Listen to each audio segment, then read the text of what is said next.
We're back. Hopefully this works. Thank you so much for your patience, everybody.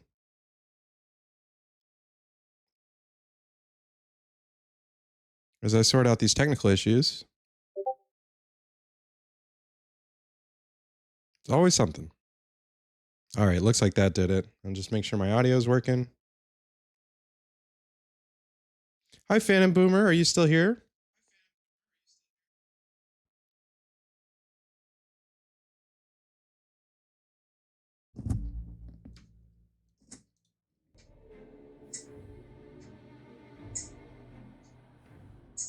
There we go.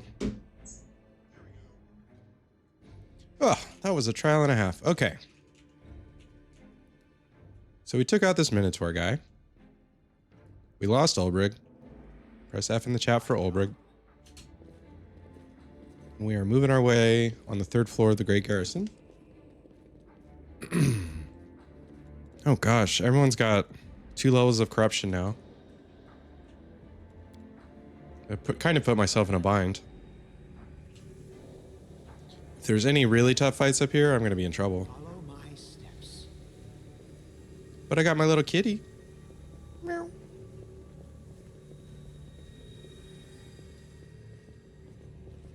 Oh, I can go touch the warp stone. Let's head out. Should I touch it? Upon entering the chamber where the vanquished wardstone resides, the Crusaders could have expected many things. An ambush, deadly spells, or a horde of enemies.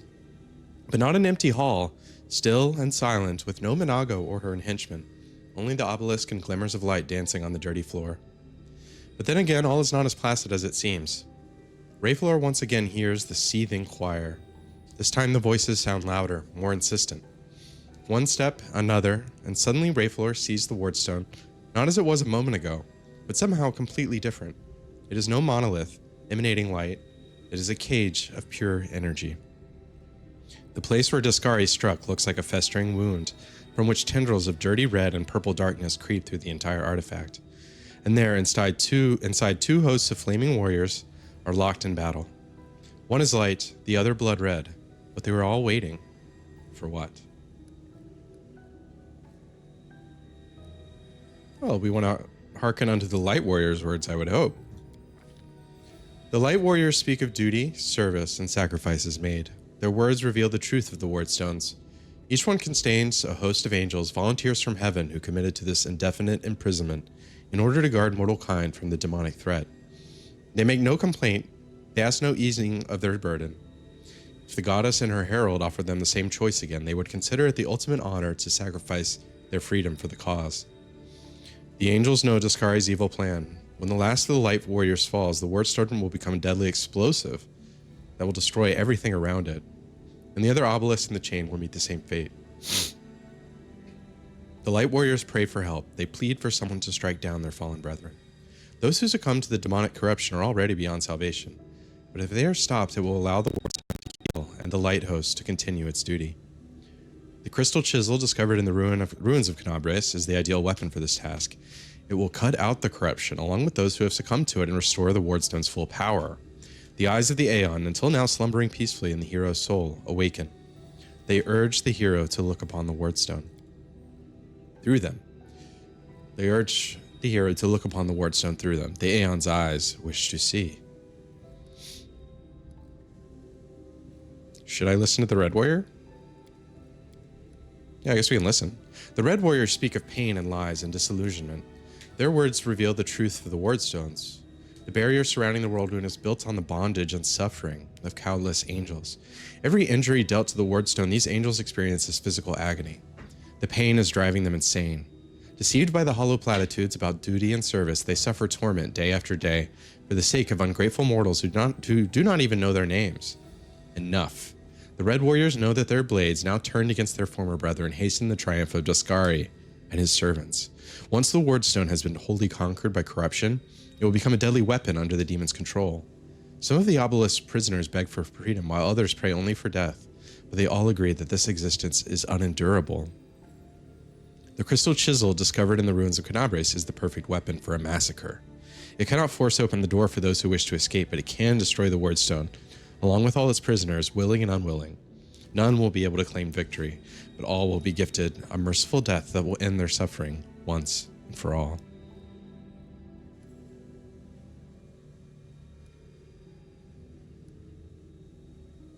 Let's look on the angels with the Aeon's eyes. The eyes of the Aeon pierce through essence, matter, and time, and reveal the truth of the word stones.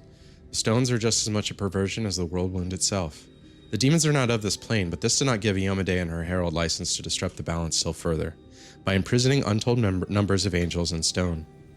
A crime committed in the name of good does not offset those committed in the name of evil. It only multiplies the harm done to the cosmic order. Make a decision. There it is. The fate of two angelic hosts, faithful and fallen, and the fate of Canabres. Perhaps even all of Mendeb now rests in the hero's hands. How will he proceed? Whatever this crystal chisel may be, its power is great indeed. It can destroy the stone along with all its inhabitants, or it can mend it by killing the angel defectors within.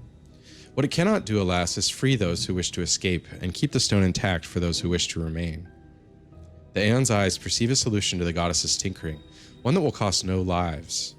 One strike with the crystal chisel at the perfect point, and the stone's magic will be destroyed, and all the angels will go to their rightful place, to heaven or to the planes of chaos and evil.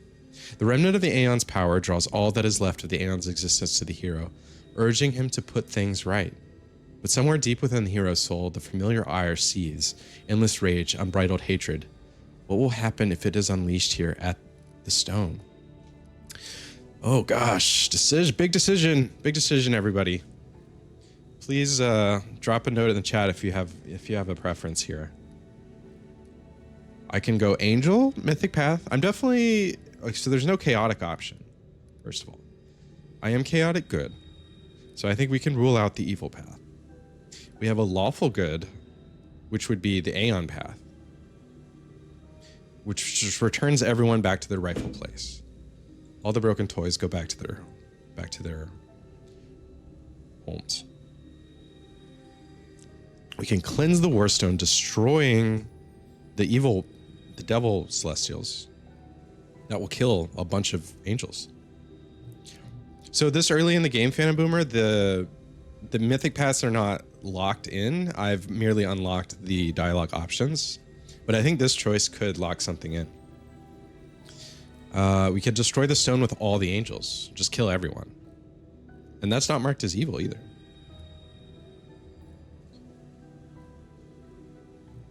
There's two angelic ones, cleansing it and offering peace. I mean, they're demons, right? Like, it is a lawful choice, but just because I'm chaotic doesn't mean I have to be lawful. I mean, just because I'm chaotic doesn't mean I don't have to. I'd go 3, but 2 is a good default. Yeah, I think so. I just kill the demon ones. Kill the evil corruption. Cleanse it. Give it a bath. Let's do it. A righteous hand never misses. The chisel strike destroys the fallen angels who had succumbed to the corruption and betrayed their brethren and secret mission. The warriors of the light greet their deliverer with a joyous battle cry. Cleansed of corruption, the stone fills with blinding light. The Crusaders succeeded. The angels' battle within the Wardstone has ended, and the threat to the entire chain of stones has been eliminated. Of course, this is no guarantees of safety for the future. One could happen here, it can happen again. The Mendevians can no longer rely on Iomede's gift as they once did, but the danger has passed for now. Unable to bear such a flagrant violation of the laws of reality, the magical eyes of the Aeon fade away for good. So I think I locked myself out of the Aeon path, but I was thinking to go Azada path since I'm chaotic and Azada's aligned chaotic anyway. So I lost the knife. And I think that might do it for Great Garrison, which would be amazing. And I can rest and I did it. We did it, everybody.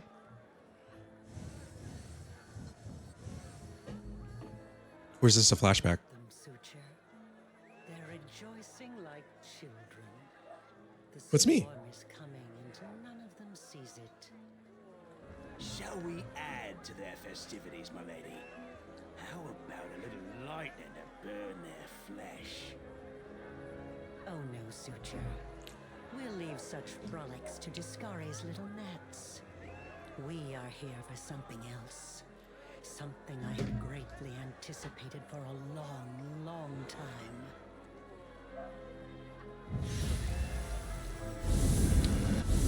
I don't think she's one of the good guys.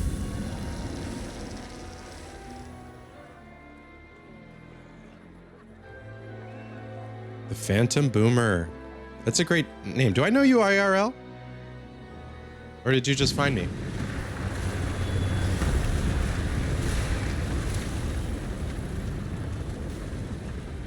I can never remember who's who. Wow. Big story moment here. It was a flashback. The blistering vivid memory releases you and you return from the depths of the past to the present. You feel a fresh breeze on your face. The energy expelled from the Wardstone has blown the roof off of the Grey Garrison. Whoa.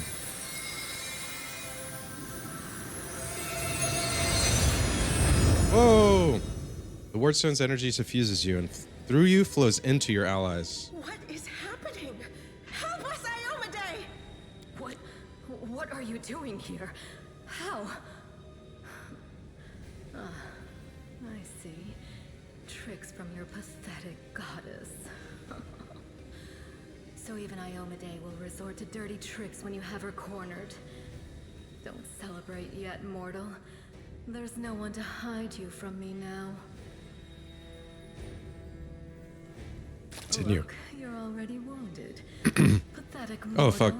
I'll have no trouble finishing you off now.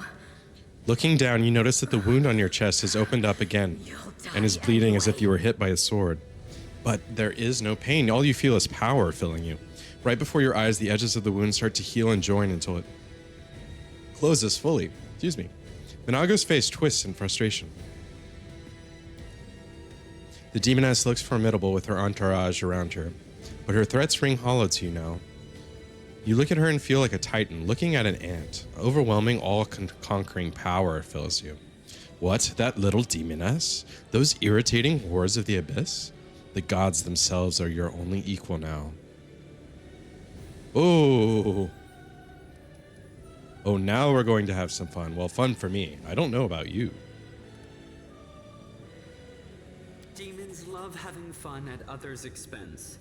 It would be only fair if we had a little fun at yours. We'll see who's having more fun when I've got my claws in you. Your goddess sent you to die. You think that's a victory? All you've done is postpone the deaths of all the other mortals. And not even for very long. Hey, we bought some But time. your wait for death is over. It counts for something. You won't see what I'm going to do to your little friends, because I'm going to kill you right now. No. They will break against our resolve. So I have a mythic power buff. 2 additional attacks per round. And a 5+ mythic bonus to attack. All your attacks ignore enemies' damage reduction, confirm all critical hits, and deal 100% divine damage. Additional divine damage. That's crazy. That is crazy, y'all. Every first attack you make during a round deals 4 to 6 divine damage in a line or cone. You get 100% fortification. 20 acid, fire, electricity, sonic, and cold resistance. Damage reduction 10. So everything's subtracted by 10, any damage I take. All your spells ignore spell resistances, energy resistance. Enemies fail all saving throws. All healing and supporting spells additionally heal and grant the target fast healing 10. Basically, I broke the game. That's crazy. And my whole party has it. So I guess we can do some damage now. What do I want to cast? Have I got any AoE damage? I've pretty much exhausted every single thing that I had.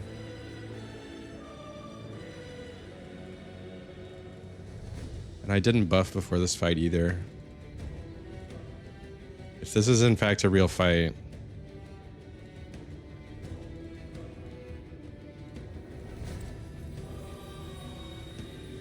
We could do inflict serious wounds on Minago. Why don't we just do a web? Woljif does hypnotism. Sela can smite.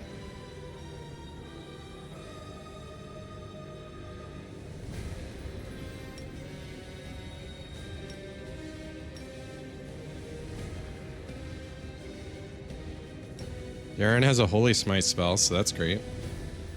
Camellia. What do you want to do with Camellia?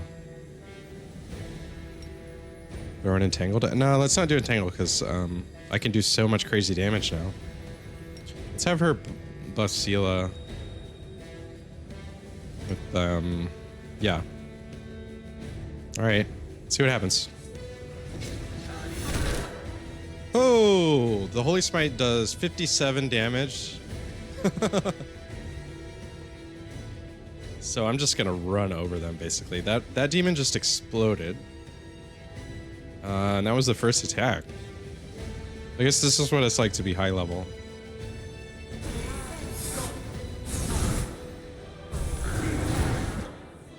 Okay. They used Fireball, but it's not, I've got too much damage reduction for it to be effective. Let's do a Sound Burst spell from Darren. Okay, Web went down. Let's do Rocks. I think Rocks will just kill everyone when they're this fragile. Or, well, I'm this strong. This is so cool they let you do this. They just gave me the most insane buff I've ever seen in a game like this. Mythic power. Woo! Woljif, so we've taken out most of the demons now. We got a Bermerak over here. The light, take you. Bonago and Vrock. What's a Vrock? Oh, but I have taken a little bit of damage. We do still need to be somewhat mindful. Not invincible, just really powerful. Actually, yeah. Let's do those.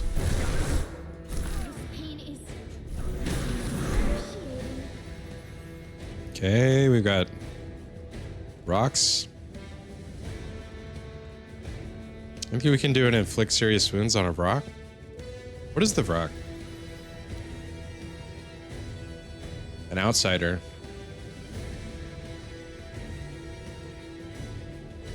It can teleport.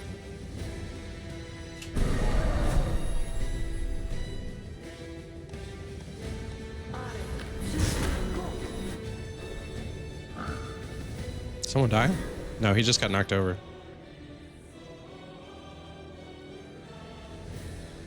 What is that? Oh, wow. It's got like an eagle's head.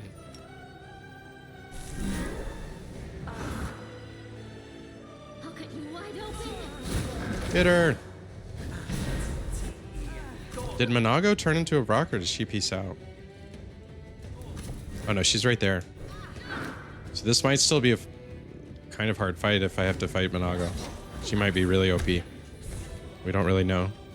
Yeah, she's got a 28 spell resistance. 395 HP, a Cape of Wasps.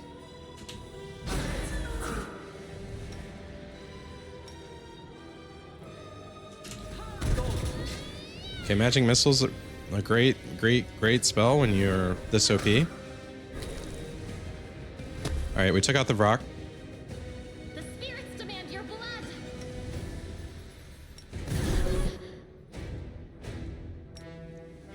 Look at that.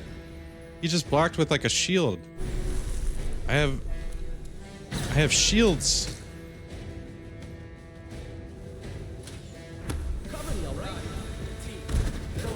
She's powerful, but we're more powerful. Sela just has to get to her. But I think she's stuck in the web right now. Whoa, 22 damage. Oh no, Sela! Okay, so as OP as I am, I can still die, and I'm probably gonna have to reload now.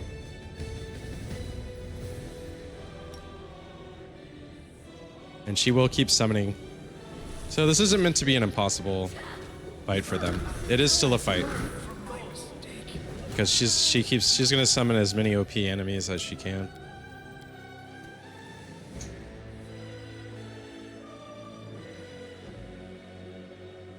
Well, that was fun. Bum, bum, bum, bum, bum, bum, bum. Let me just check real quick. The Pokemon thing is supposed to be working. But I don't see it working.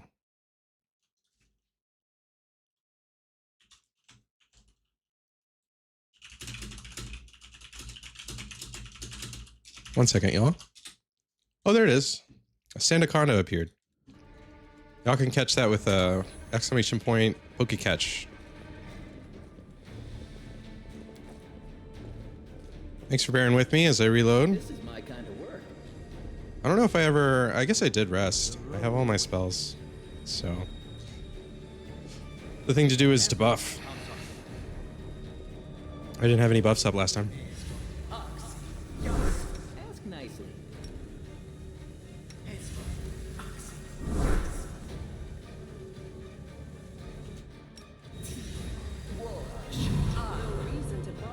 She can still... The waiting's never fun. Oh yeah, we definitely want aid on everyone too. And I think I have a Bless Scroll, which gives extra HP to everyone.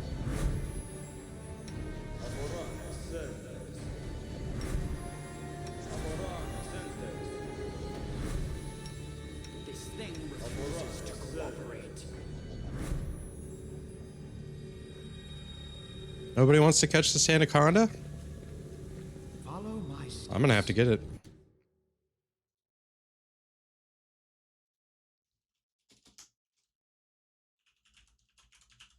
Multiple people can try. Oh no, what did I type? Oh, it escaped. I was too late. My typo. We should Well,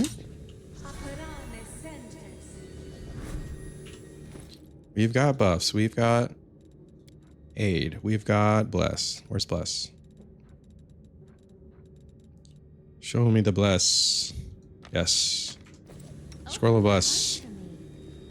skip the pleasantries.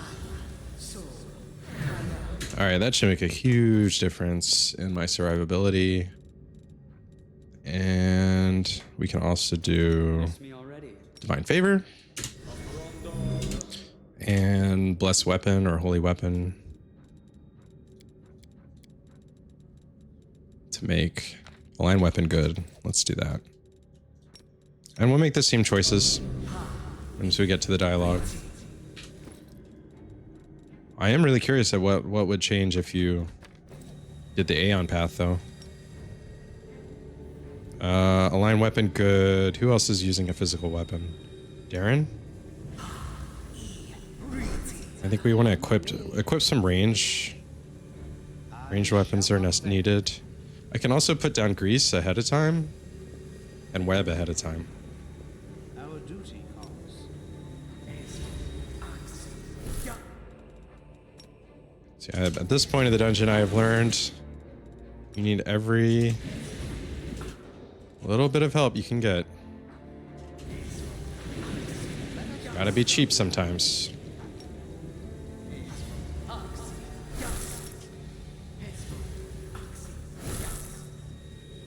I think that should suffice. Hopefully it'll let me stay right here in the cutscene. I'm gonna save. Alright, we hearken unto the Light Warrior's words. We hearken, yeah, we listen to everything, we make a decision. We take option 3 again. Alright.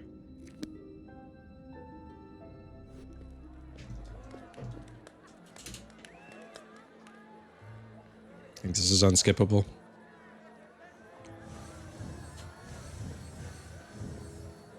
Kind of embarrassing to have been that powerful and still lose, but in fairness, I think she had crazy stats.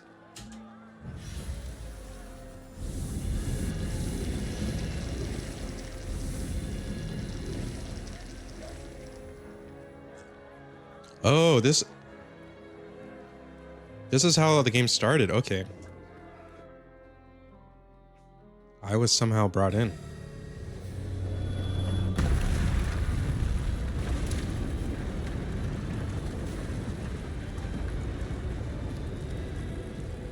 Oh no, I got rid of all my...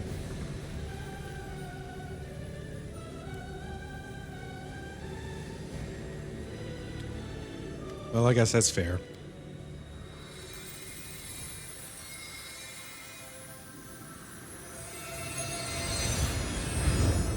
That's just so cool. What is happening? What? Hello.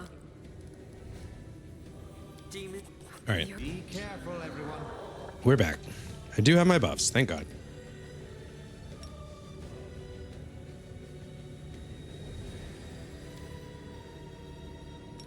You want to inflict serious wounds on Monago? I guess if I kill Monago, it would make my life a lot easier.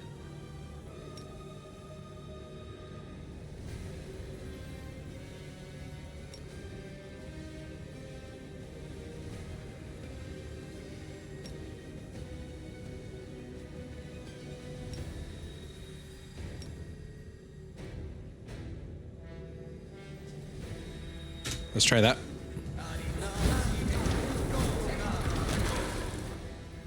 Okay, they exploded again.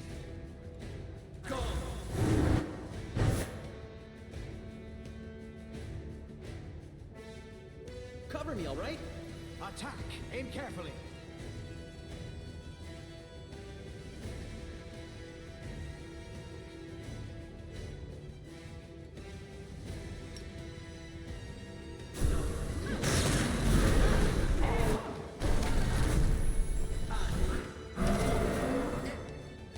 All right, here goes serious wounds. Still haven't taken any damage. Seala's doing crazy things. The Inheritor, guide my blade.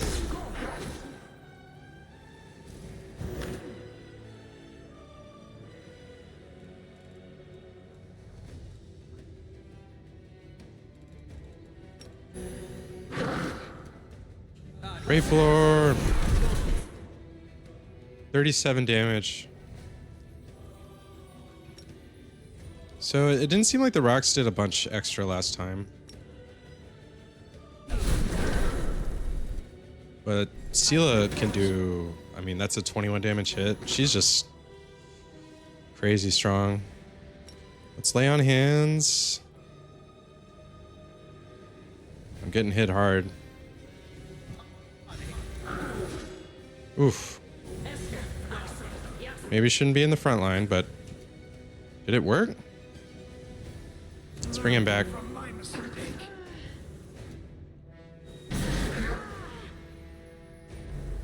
Learn from my mistake. Oh no. From my mistake. Okay. Can't do anything I wouldn't normally do. Can't be like YOLOing into the fight like that. Bum, bum, bum, bum.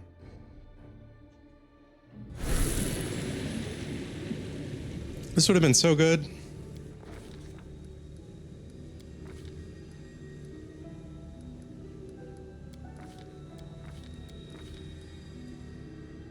Cleanse the ward stone.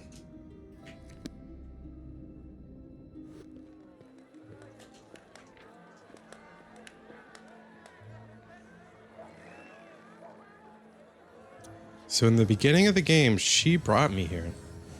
That is a twist. Look at them, Suture. They're rejoicing like children. The storm I was a plant the whole time. None of them sees it. Shall we add to their festivities, my lady? How about a little... Oh no, Suture. We'll leave such frolics to Discari's It's me. And all the demons were soldiers that whole time.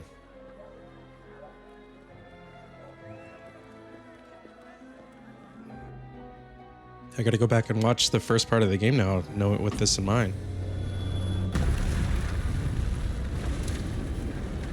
I wonder why she would have brought me if she knew that I would destroy the Wardstone. Or maybe she didn't know. Maybe I broke away from the... Maybe I'm a demon. I don't know. Guess we'll find out more.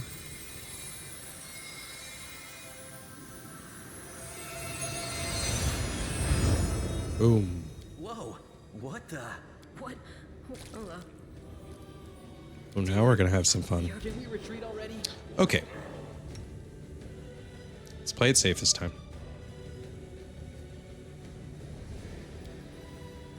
Holy smite.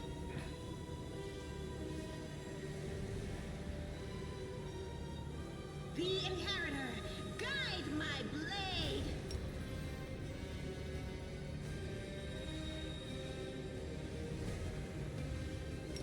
Let's cast Magic Missile at the Vrock. The Vrock always survives the longest.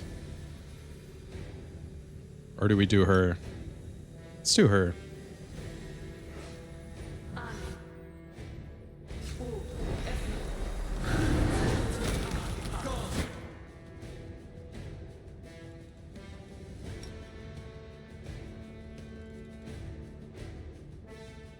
Unlimited power.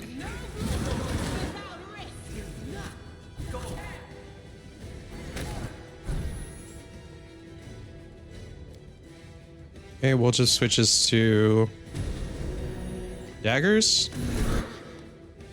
Get all this 0 reduced damage. You just can't even get through. So we drop a sound burst.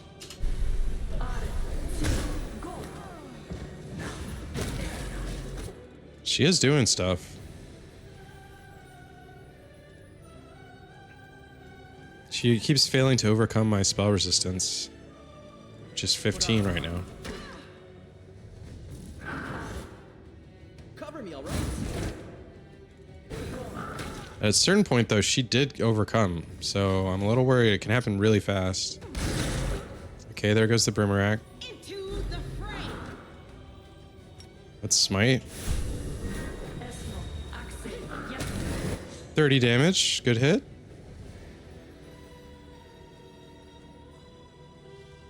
Now she's gonna summon more.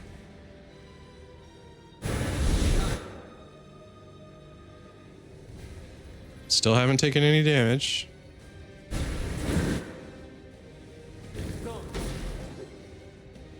The inheritor, guide my blade. An incubus. Take you.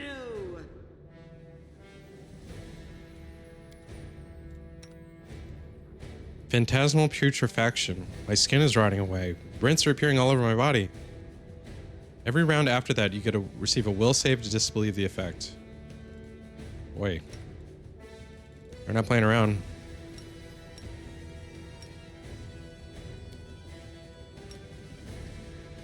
Darren's really got my best attack for this whole fight with this, because it gets so much of a boost. Primal Scream.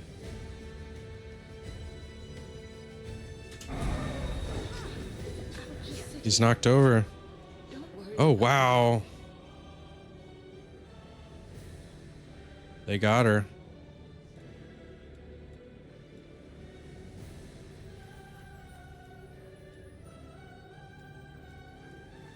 They just somehow, stunning Screech is maybe what did it? Interesting. This might be a tougher fight on core than I had thought.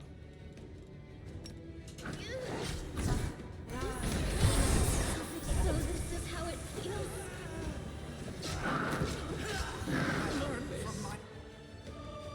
Hi, Mog. Thanks for the lurk, man. Schedule 1 is really fun. I haven't played since they did the Shrooms update. Thanks for stopping by. I'm now endlessly dying on a different fight than last night. Or Friday night, I guess. When was that? I'm gone.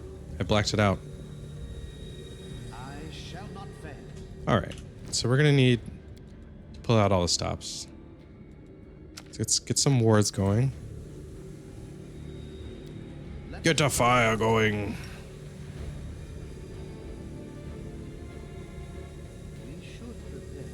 Got stuck in my own web.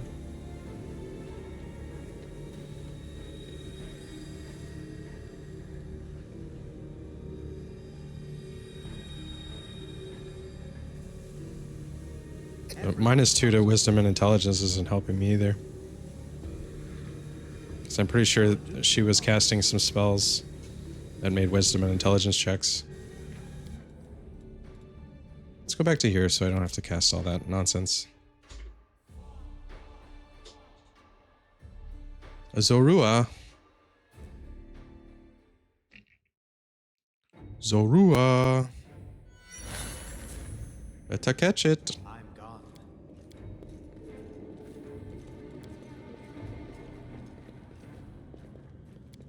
This is my kind of work.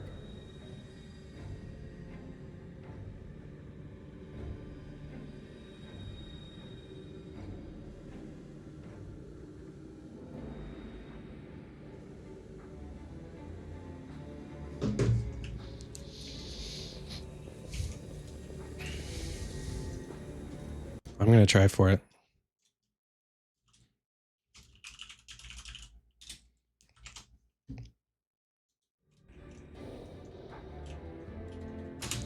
All right.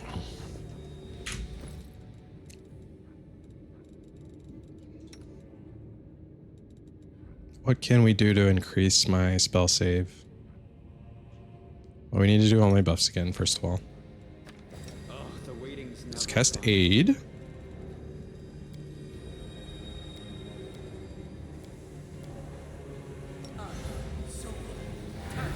Bless.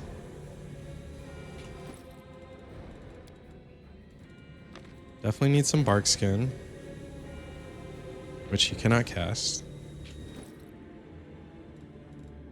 No, rigged.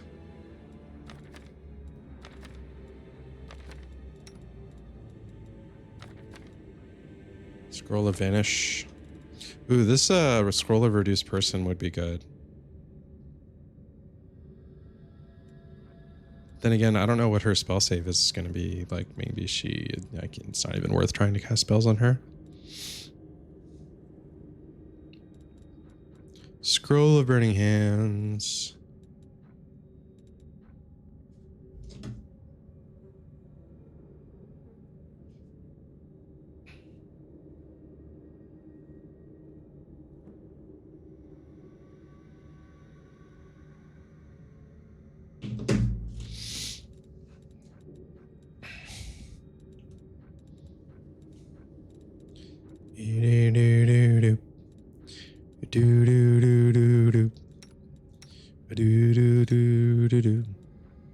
Let's get bark skin.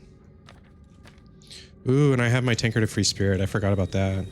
I wonder if it would get rid of my summons if I summoned before the fight. That's another thing to try. Alright, well, let's do some aid. I love Darren's Halo. Makes me want to take the angel path just to get the Halo.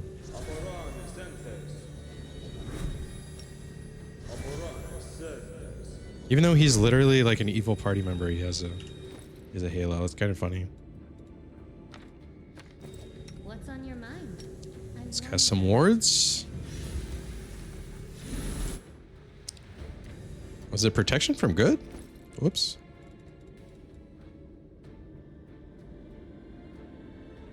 I don't have any good creatures around, so that's not very useful. Scroll of Bark Skin is what we want. Bark Skin on self.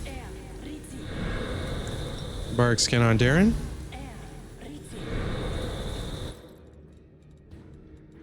Scroll of Bless Weapon. I will help where I can.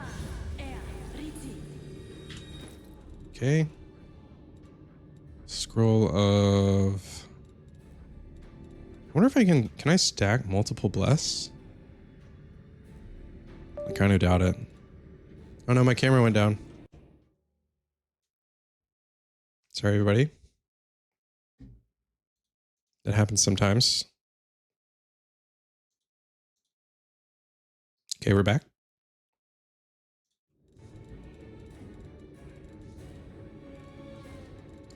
Dun dun dun dun dun dun dun dun dun. Align weapon good. We want that as well. It's strange that she can't cast Align weapon good. Maybe Darren can. I welcome your Nope. company. Maybe I can. Everyone counts on me. Yep. So it's Align weapon good on Silo.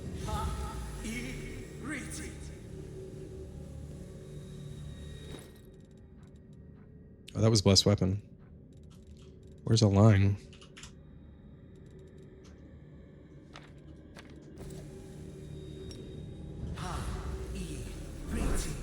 Align weapon good. There we go.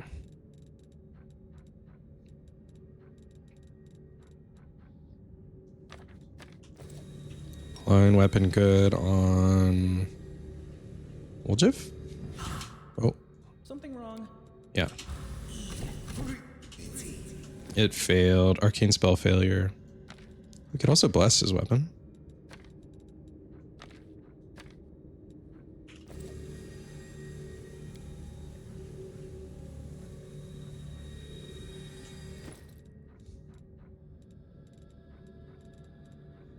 Ooh, Scroll of Divine Favor. We want to cast that on pretty much everybody. If we can. Also, resist sonic, resist fire. Resist fire would be good. They were casting fireball quite a bit. Resist acid, resist electricity, resist cold.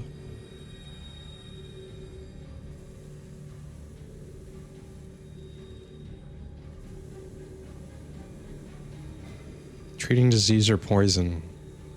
I don't have disease or poison right now. Nicely. You want Cat's Grace? No, arcane spell failure. My party is so tired. They want out of this dungeon.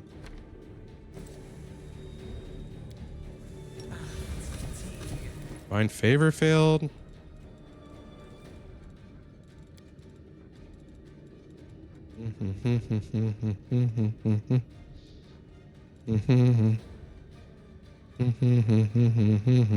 Scroll of Stunning Barrier. Will it negate stun?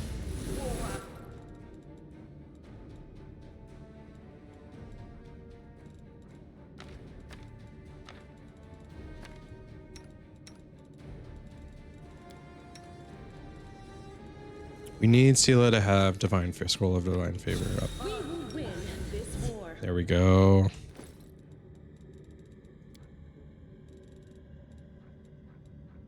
What else? What else? What else? Who else needs Divine Favor? He can cast it normally. So let's give it to Camellia. Camellia. Also, did our Bless run out? I'll watch your back. There we go. Shield of Faith.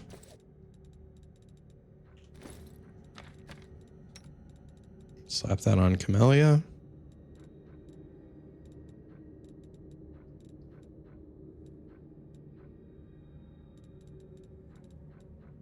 Can't wait till I can sell all this stuff. Ooh, do we want to give a Cold Iron Falchion to... I feel like Cold Iron is a good against demons right now. Plus one Flaming Short Sword. The Malady. Cold Iron Short Spear. Yeah, I'm gonna give that to him. That's cool.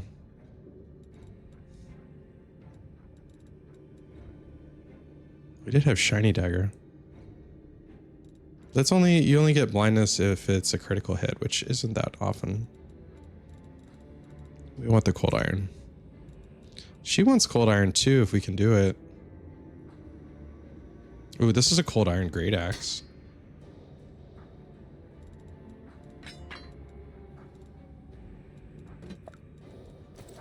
A bright future awaits us. That's what we want.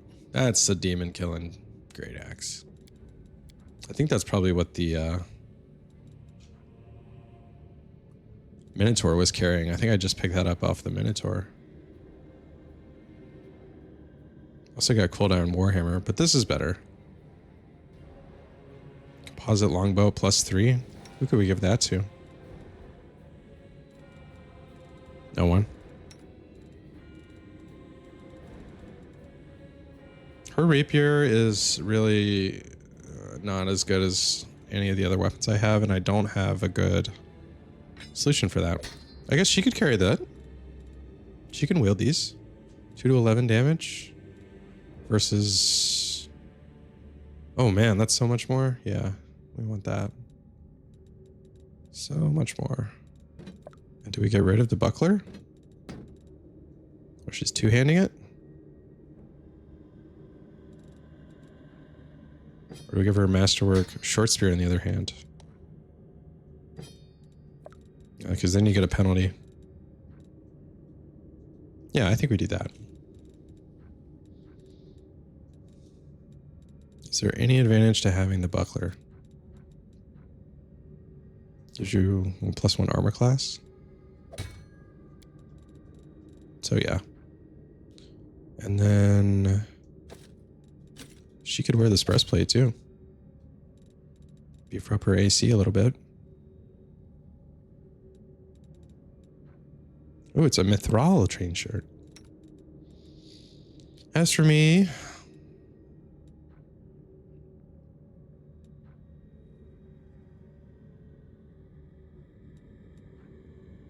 the silver robe is still what I want. Alluring charisma. Let's put down Shield of Faith. Potion of Shield of Faith. Let's do that. And then we can have Darren cast Shield of Faith on Sela. Rules are made to be broken.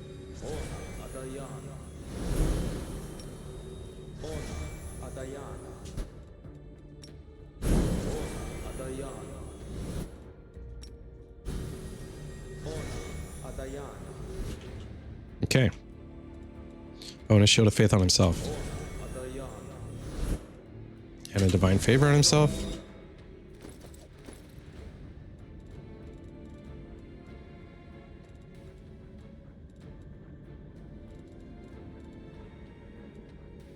Scroll of Restoration. Okay, I think we're pretty well buffed. We can do probably one more Blessed Weapon. She cannot cast. The road awaits. Let's do a Blessed Weapon on Woljif. Arcane Spell Failure.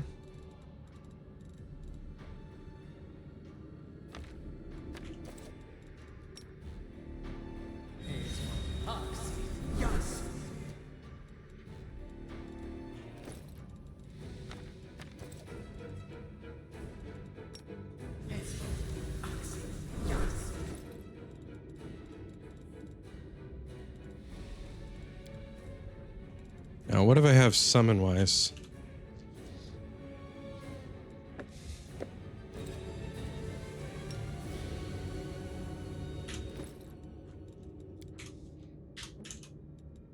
I can summon a rat or a cat. No, it's a dog. Okay. All right, let's go do this cutscene.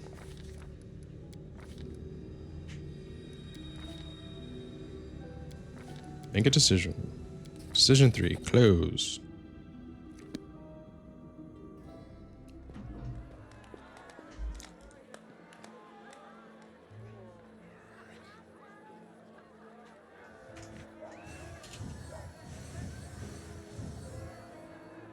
Look at them, Suture. They're rejoicing like children. The storm is coming and none of them... A storm is coming and ain't none of you is prepared for it. Maybe skip all this.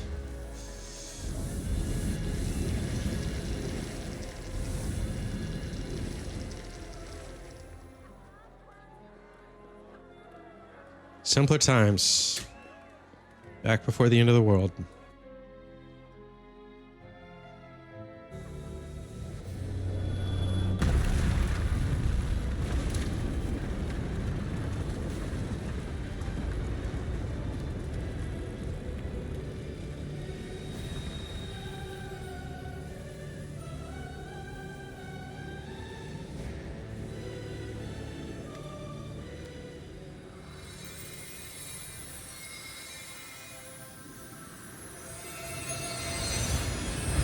Boom. You saved the last one for me. All right. So now we know that we can use this summon. And we'll put it right here where it's going to do the most damage. Put a rat right here, or dog. I keep thinking it's a rat, but it's a dog. Even though the scrolls shows a rat.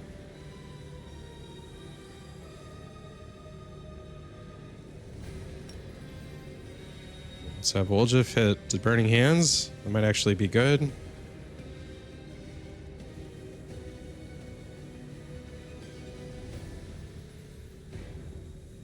And a Holy Smite. Sela.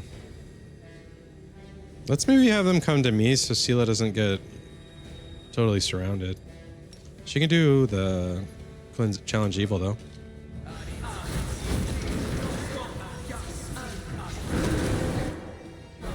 Boom.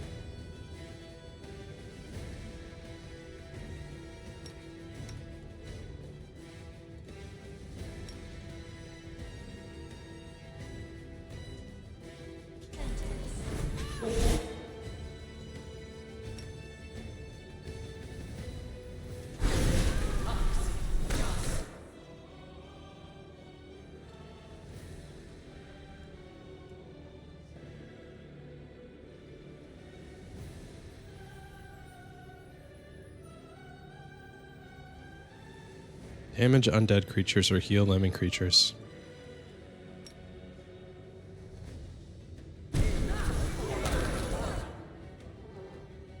Soundburst did something.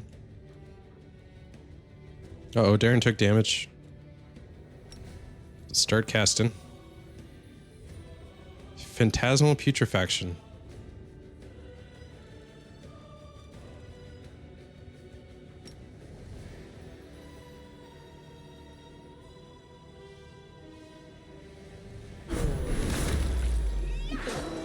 Ooh, good hit, Sela. 25.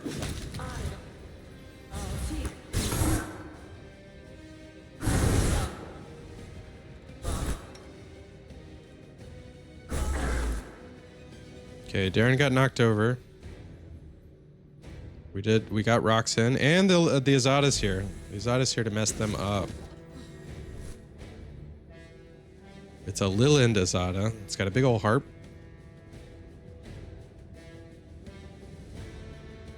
I don't know if my dog ever showed up or not.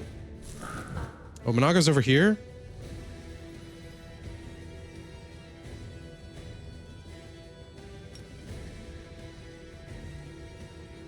Let's try a Scroll of Blindness. She got Fortitude save. What other good single targets do I have? Curse of Weakness?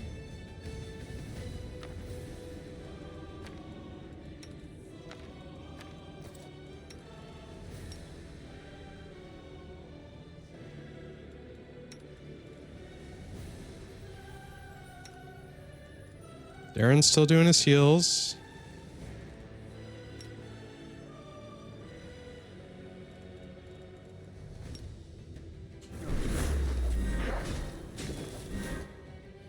I'll cut you wide open.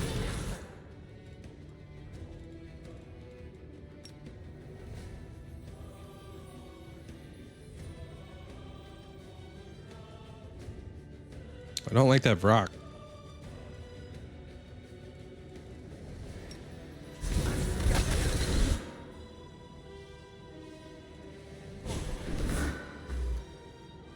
Okay, so far so good.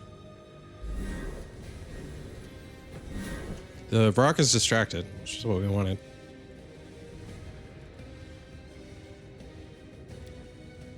Ah, Fenizen. It escaped. Y'all aren't letting him escape. Gotta do exclamation point pokey catch.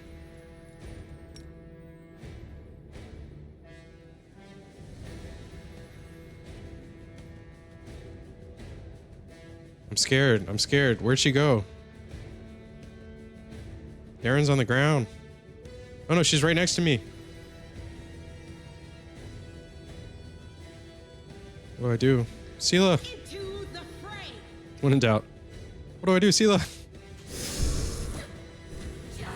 Oh, miss. Or no, we got hit. But she did hit Rayflor.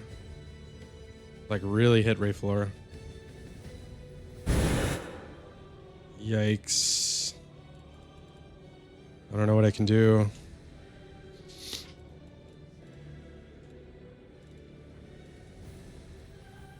I did better this time.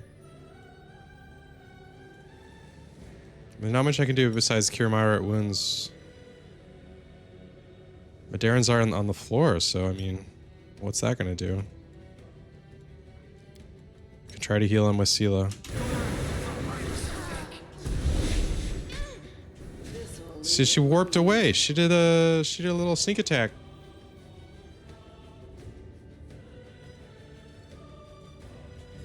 I might be able to still heal myself, but I don't think so. I think I'm gonna get owned. 3 Vrox.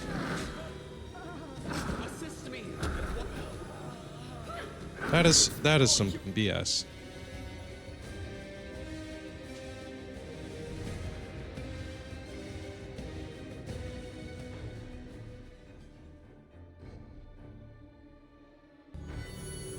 Okay, a couple other things I want to check before I start this fight. Can I go in that door? No. Is my party crazy encumbered? Yes.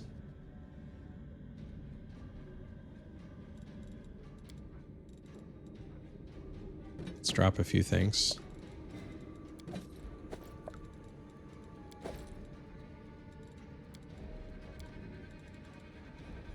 Oh, Potion of Blur. I need to do that on myself. Everyone counts on me. Follow my steps.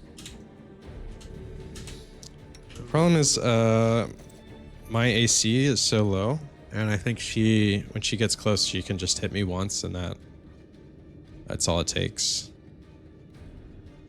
+2 to dexterity, -2 to strength, +1 to attack walls.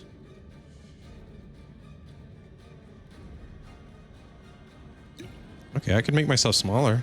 Our duty calls.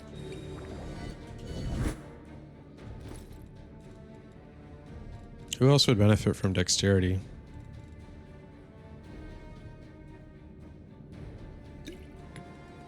Jeff would.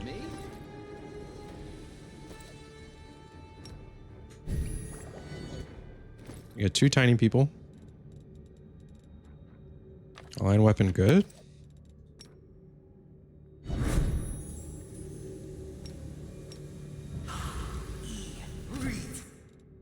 And let's see if summons will last after the cutscene.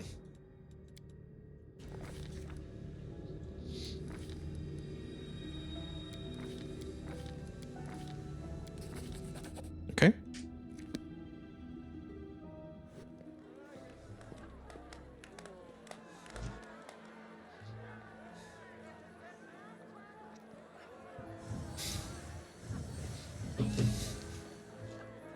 Look at them.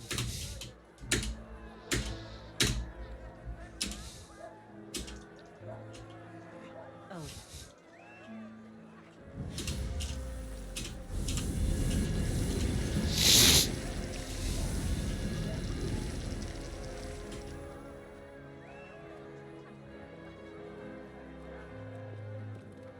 Da, da, da.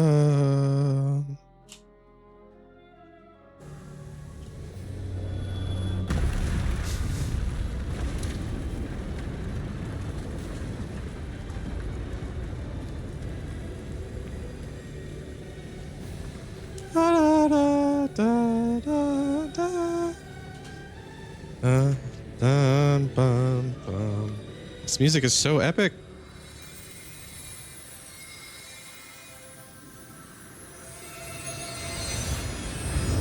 Boom. What is happening? What? Hello. Demon. You're save the Okie doke. last one for me. So my Azada's gone. I can still summon it though. I guess it gave it to me again. It gave it back to me. Let's do Entangle this time. And maybe save the Azada. Rayflower is really tiny. So is Woljif. Because I reduced their size.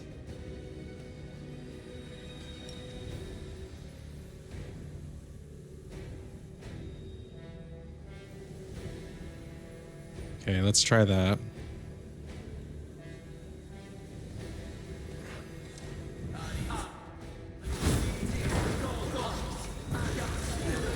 There goes Stone Call.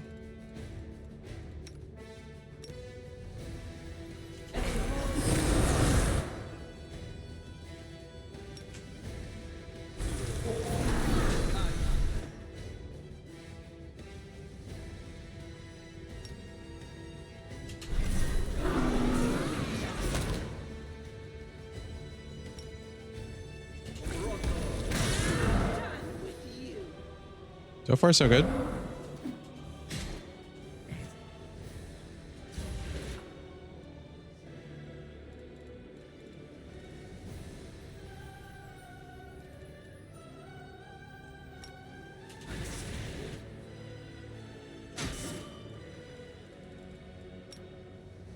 Let's wait to do Holy Smite before the last second.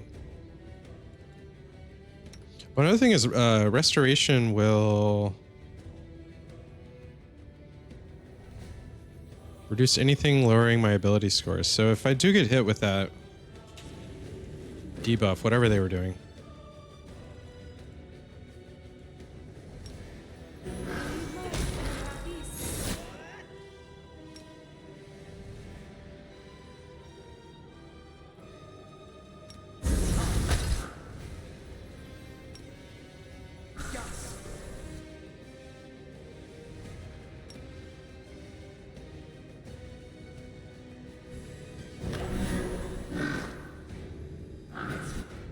Looks like Monago slipped. So Grease actually does work on her, which will make this fight a lot easier.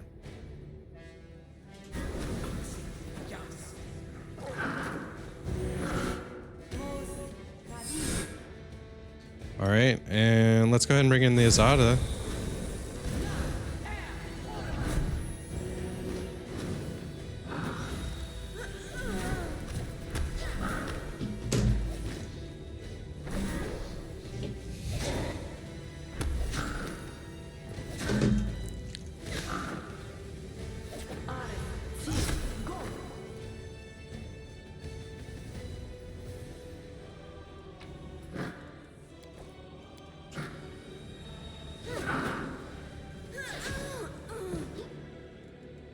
I hear someone taking damage, but I don't see it.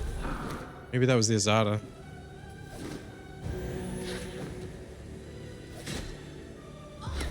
Let's do Bane.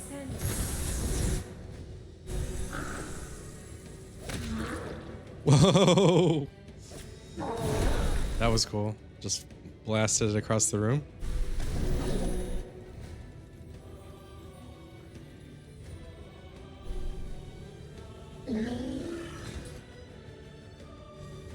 Wow, Grease really made this a lot easier. Grease MVP spell.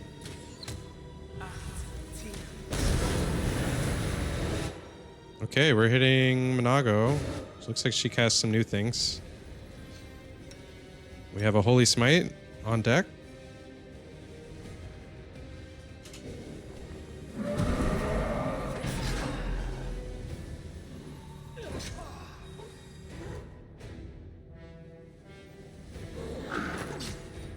$19 damage from Woljif. We're like, whoa, there he goes again.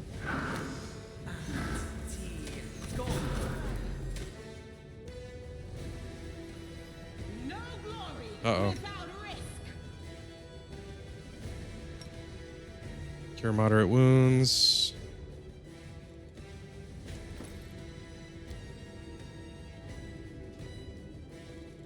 Knowing what I know now, I would have come in with so many more scrolls and potions. Like, really saved up. I didn't think this dungeon was going to be this crazy. I thought, oh, there'll be maybe like 1 or 2 like bigger enemies. No. They're all big. Fought a Minotaur. I've got a super high level mage, Minago.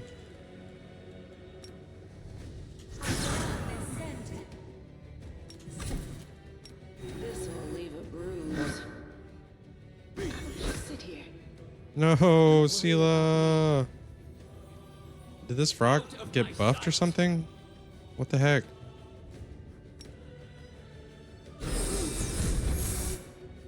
We can bring her back, maybe.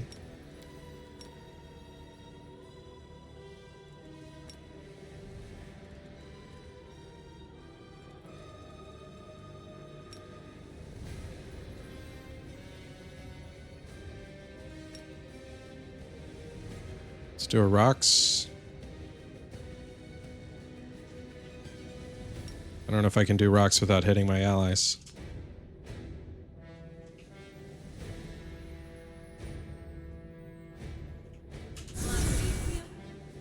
Okay, I got her healed up.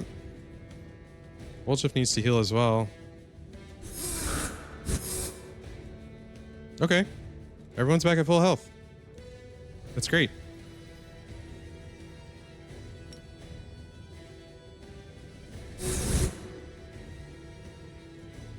What's Darren doing?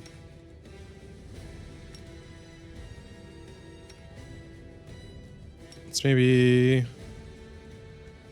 Do I have another Primal Scream? Or I mean, oops. Maybe a Scroll of Grease. If we can hit Minago, I can hit her. Hi, Sunshine Flex. It's been going good. I'm on the final fight here. And I've got this, they gave me that crazy buff. Mythic power. But I'm still losing. Or at least hanging on for dear life.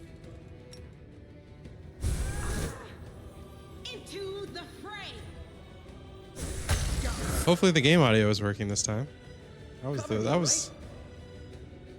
was the biggest boss of last time, technical issues. Just gotta take out this Vrock? Is it a Vrock? What are you, sir? 9 hit dice? It's not fair. It's just not fair. Sela can do a smite. It's like if these things ever get to my back line, I'm in trouble. I'll cut you wide open. Audio's good, thank you. Done. Done.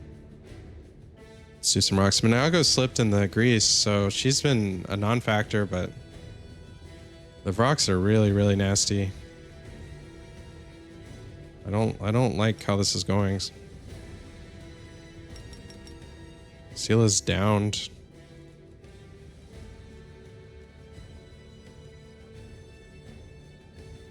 What does fast healing do?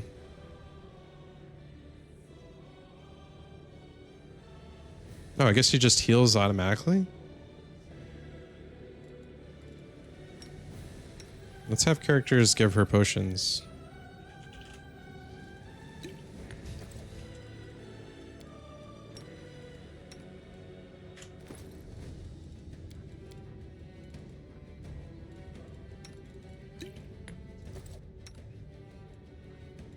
I also cast Blur on her. I think more important to keep her alive right now.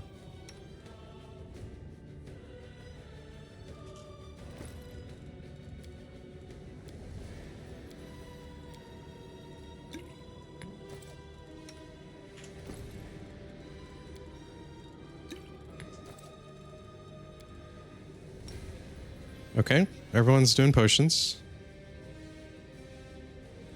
What are you doing, Darren? Glitter dust.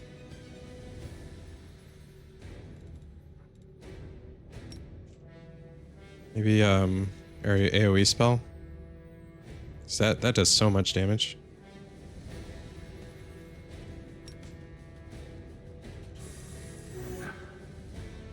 I ran out of healing already.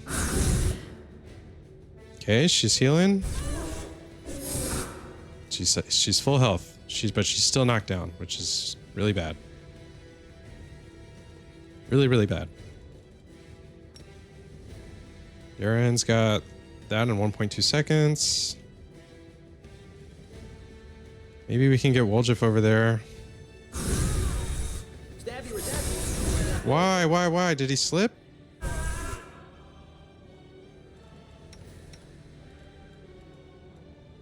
I hate when Grease, it's like so hard to tell where it begins and ends because that is out. Darren's not being affected.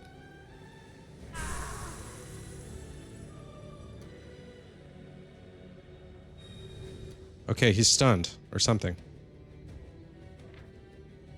Yep, stunned.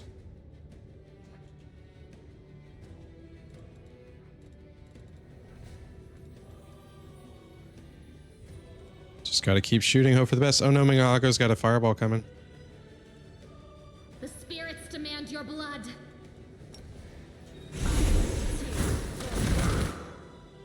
Luckily, her fireballs are completely ineffective. And she's entangled now. Okay, we might be able to take him. Whoa!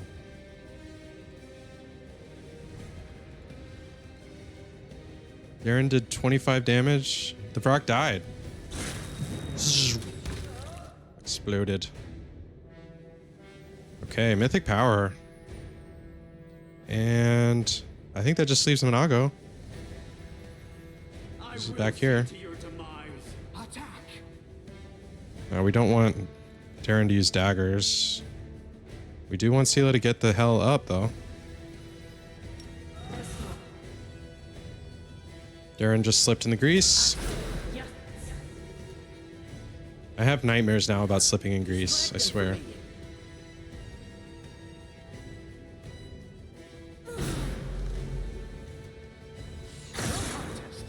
Good hit. 23.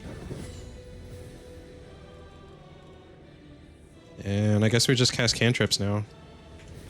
I don't know what else I have. This is the one. Thank you. Ray of Enfeeblement.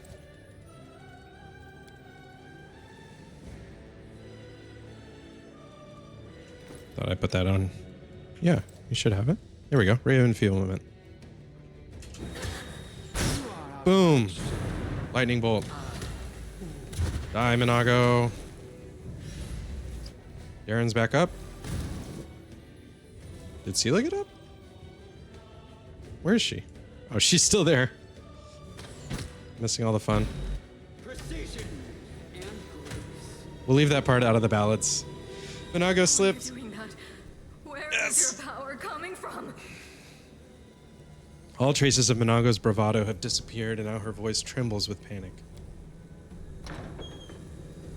Minago, to me!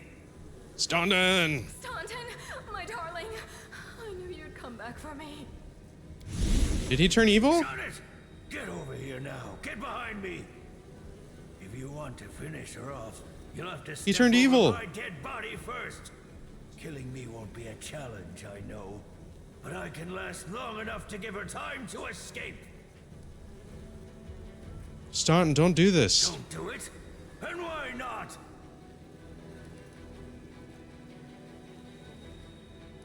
You still have a chance to redeem yourself. It's the truth. The Crusaders of Canabras have treated you like dirt, but we would never do that to you. We are your friends. Shut up! I've been listening to fairy tales about redemption for 70 years! Enough! For 70 years! What did she promise for your betrayal? Dresden, you must know that's a lie.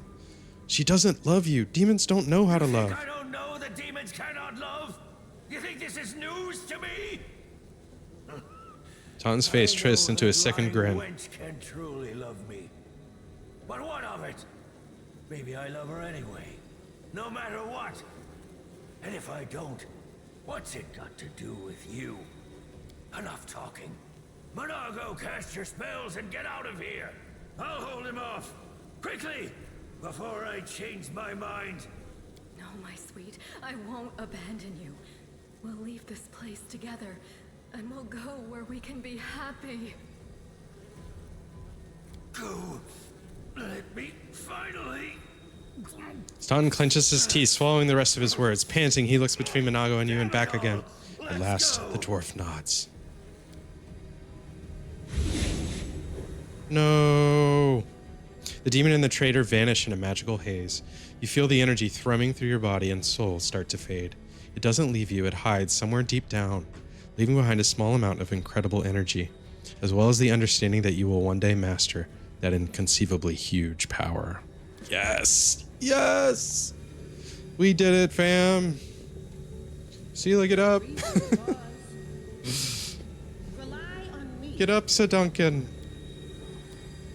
Oh, I saw a thing. Mythic hero. Oh, I clicked out of it. I'm a mythic hero now. Big ol' M. I guess this is the start of the mythic path. Mythic heroes are set apart. Choose a mythic. You will need to choose a mythic path to follow. This choice will greatly affect the following events. There are no wrong choices.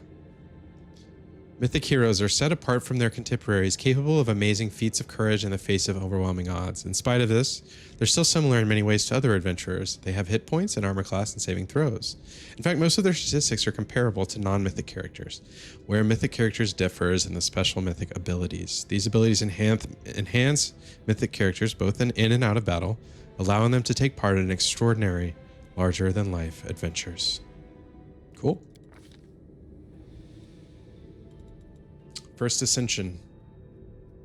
They need to select their first Ascension ability. This ability is usually closely tied to the source of the character's mythic powers. It does not determine the character's choice of a mythic path later, but the source of the powers and the mythic path are closely linked. The character must be aware of their connection to the source to select the ability linked to it. Bit of fun. If I draw their power from chaos, I gain the ability to create 3 illusory copies of themselves. These copies last for 1 minute and act like the mirror image. And eventually they get a bonus on skill checks. So that seems good for Azada or Trickster. Mythic characters that draw their weapon from the abyss grow a pair of horns, gaining a gore attack. This attack is made with a -5 penalty. Well, that's an evil one. We're not going to do that. Mythic characters that draw their power from good gain the ability to unleash a ray of heavenly light. It heals allies and can be a touch attack. That's obviously for the angel path. Mythic characters that draw power from death can channel negative energy to deal damage to living characters or heal undead creatures. That's got Lich written all over it. Force reality. Mythic characters that draw their power from law gain the ability to force reality upon enemies around them. That's not me either. Mythic characters draw the power from freedom, gain the ability to unleash a bolt of energy from Elysium itself. That's the Azada path one, and I think that feels right. It's a ranged touch attack. It does additional. Yeah, that's awesome. A second mythic rank, these characters become closer to the Azadas that live in Elysium and gain electricity resistance and +4 saving throws against mind affecting effects. Yeah. Instrument of Freedom, I think. Mythic Bit of Fun is good too for a sorcerer. But I'm not going Trickster. I think I'm going to go Azada, so. Alright, and I get a mythic ability. Ooh. I like the look of this. I can increase the number of spells I can cast per day.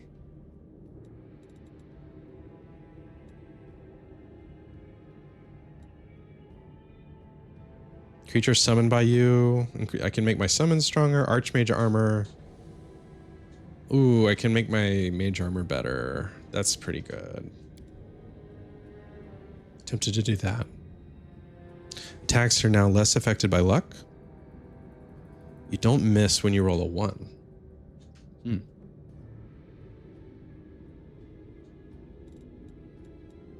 Boundless healing.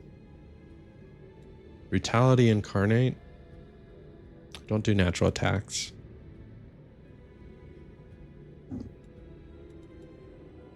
You've mastered the art of raining elemental spells and found a way to empower them by combining different elements. Every time a spell does energy damage to a creature, you apply an elemental mark. If you deal energy damage to a marked target... Oh, Pawniard! Hold on. I gotta try to catch this.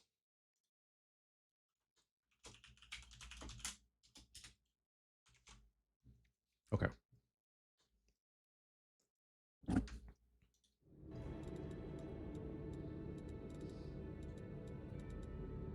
Perfect cavalry.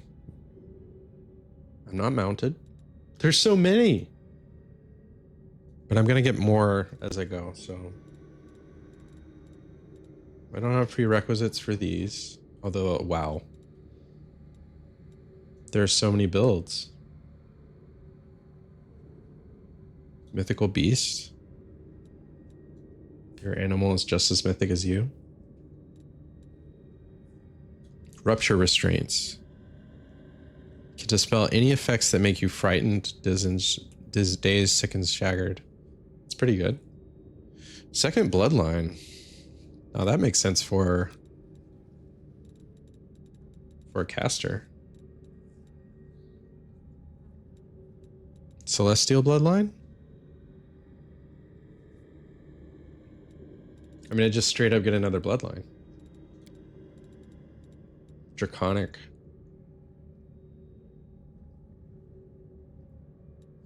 Oh my gosh, what color dragon? Wow. The Fey bloodline.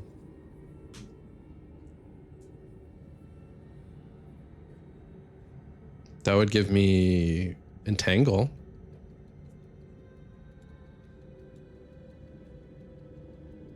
This is a big choice.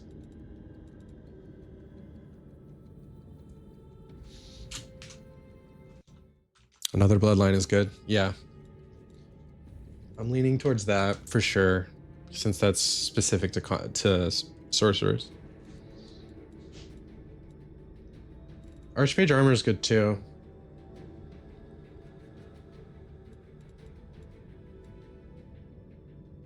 Hideous Laughter spell, Bloodline Ascendance. You immediately get an ability from the 20th level. Arcane Apotheosis. All your concentration checks made to cast a spell or a spell-like ability are auto successes.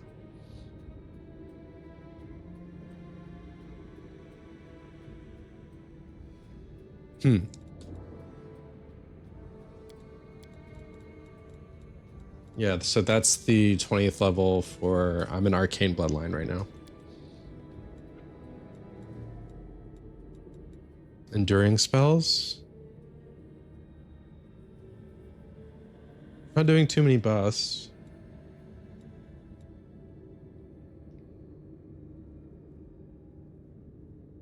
Ooh, Inspirational Leader is good. Everyone gets an initiative bonus, saving throw bonus, and concentration check bonus.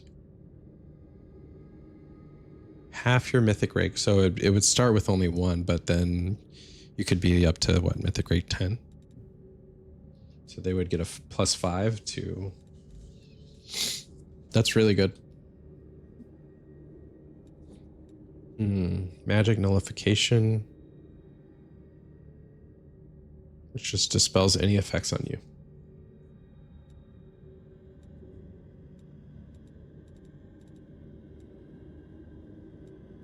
I'm leaning towards second bloodline, and then I can probably go back for a couple of the other ones I like, but because can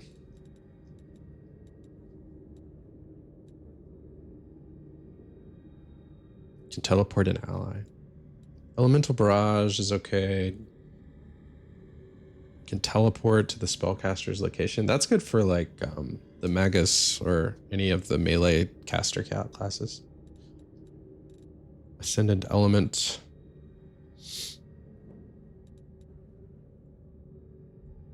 And Abundant Casting is good too.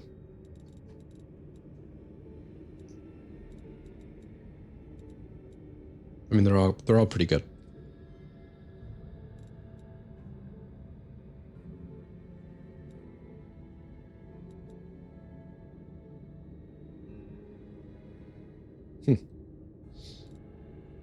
Second bloodline it is.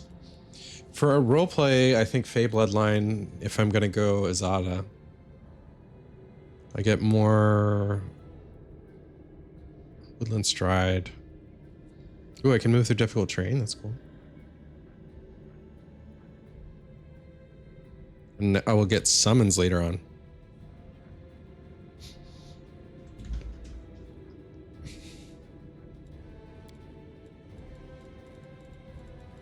Or I go Elemental.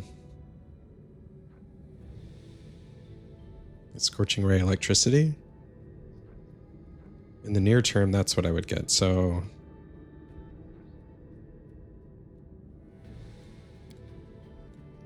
yeah, basically Scorching Rays. Now I know there's a Dragon Mythic Path for Gold Dragon. I don't know what it takes to get that though. And I know it's late game. In the short term, I would get some fire resistance, more perception. Abundant casting is good. Yeah.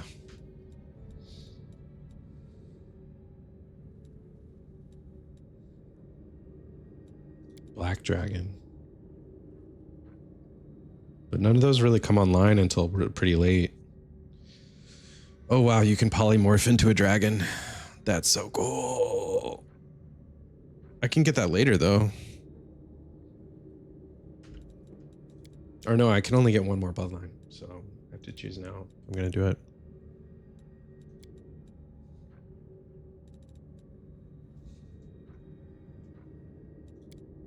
Let me get out of that. There we go.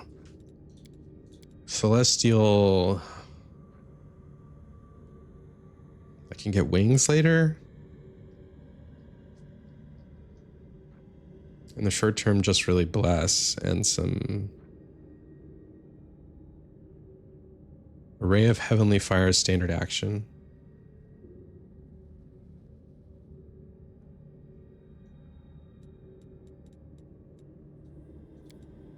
Hideous Laughter. At third level, every 2 levels, a sorcerer learns an additional spell. In addition to the number of spells given at new levels. That's really good.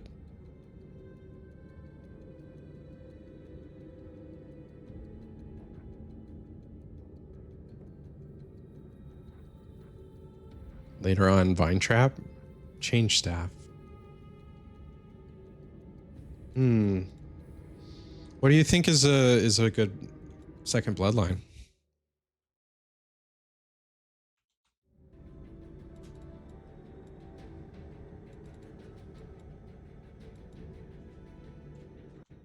Faye helps with enchantment.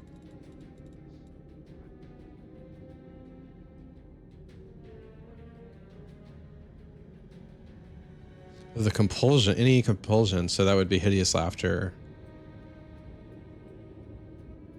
Fleeting Glance, you turn invisible. Deep Slumber is another compulsion one.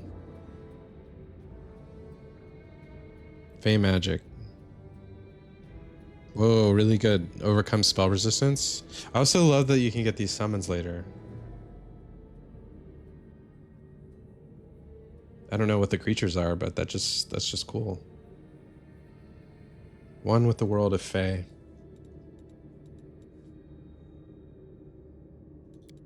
What about Green Dragon?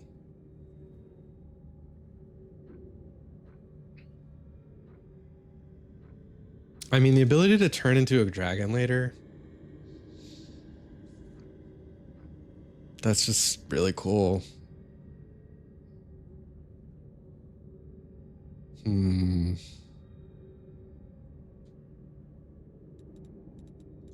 White Dragon. White dragons get fear.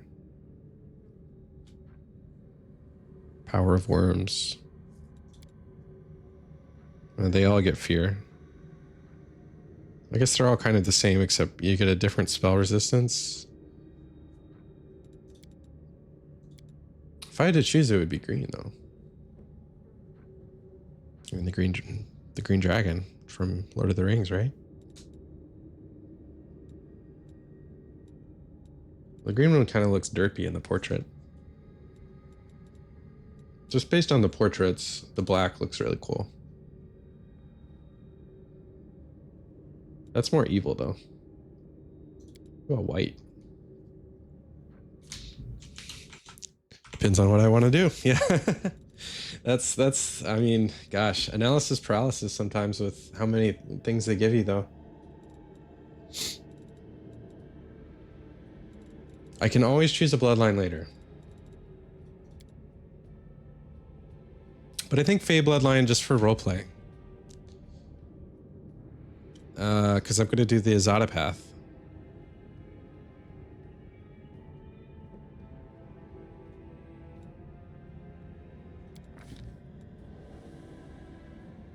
Makes sense for a half elf.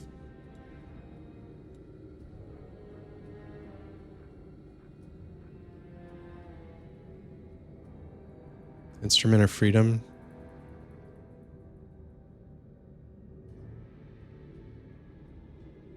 Here's a question. Does taking the gold dragon, like, am I locking myself out of the gold dragon mythic path if I don't take this?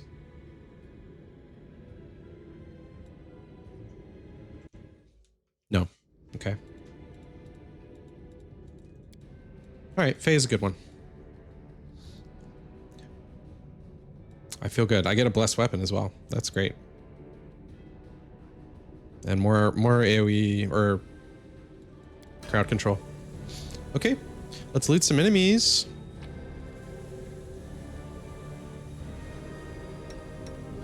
Well, Wait, she gets something too?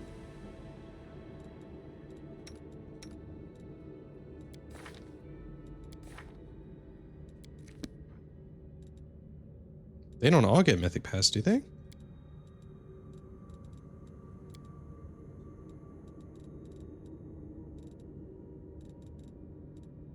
If they do, that's crazy. All party members get it? What? What? Okay, well that makes me happy because I can play around with some of these other builds. Brutally incarnate. No. Battle meditation. No. Maybe. Creatures to summon, send an element. I think always a chance makes sense for her from an RP perspective. She gets a cure moderate wounds. Okay. Let's go Darren.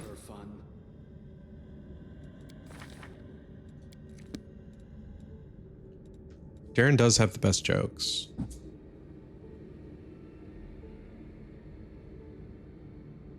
Boundless healing. Becomes reach as though using the reach spell feat. Goes farther. And the amount of hit points it restores depends on your caster level. I think that makes sense for my healer. A bright future. No, she's gonna get something crazy good. Abundant smite. Additional smites per day. Or do I make her more of a tank? Unstoppable.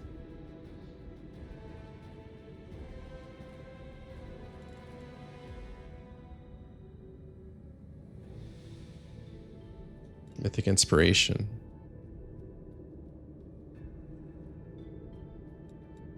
Mythic charge. I like Mythic Charge for her.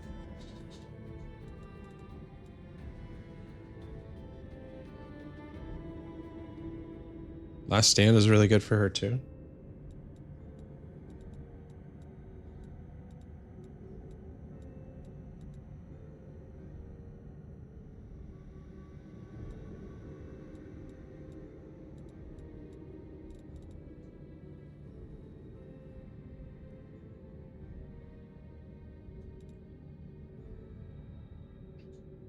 When your melee attack misses, you deal sonic damage and all enemies in a 10-foot radius. That's cool. As long as you keep fighting, your power of melee attacks keeps fighting every round. As long as you make at least one melee attack, you gain a stacking bonus +2 on damage rolls. That is so good. I'm taking that.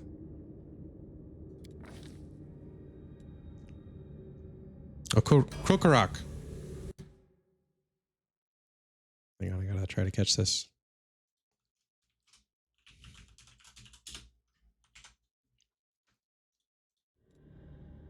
Okay. Let's go ahead and... Oh, we still have Woljif.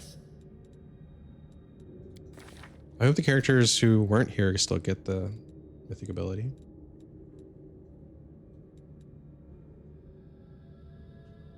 Woljif. Every third hit with a ranged weapon.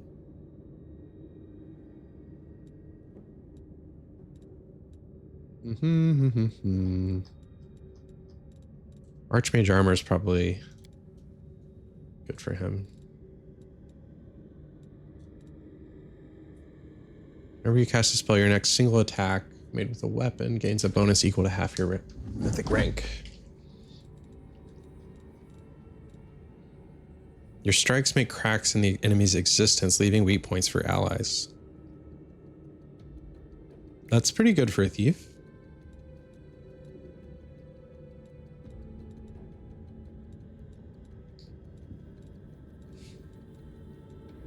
I think Archmage armor for Woljif to stack is AC though.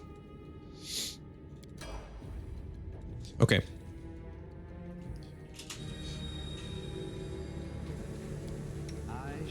Let's do a little cleanup.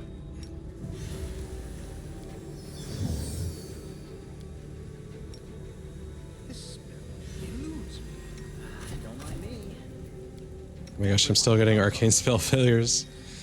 I need to rest. Open your heart to me.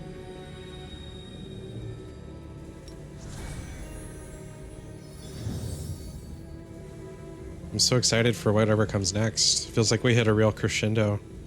Now things will chill out a little bit. We get a little more story. Reset the board. Get out of this damn city. Okay, area exit. I guess we can take that stuff. Oh, thanks for the help.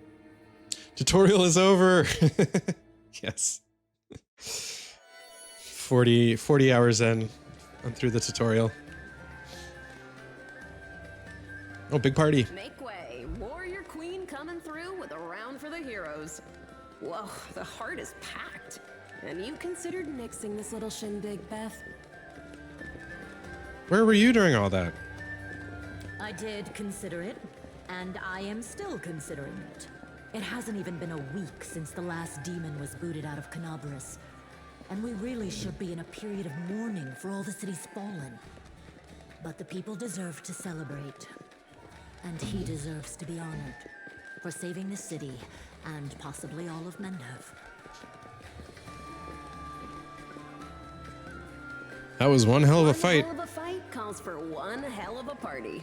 According to the Watch reports, there has been no demon activity whatsoever outside Canabras.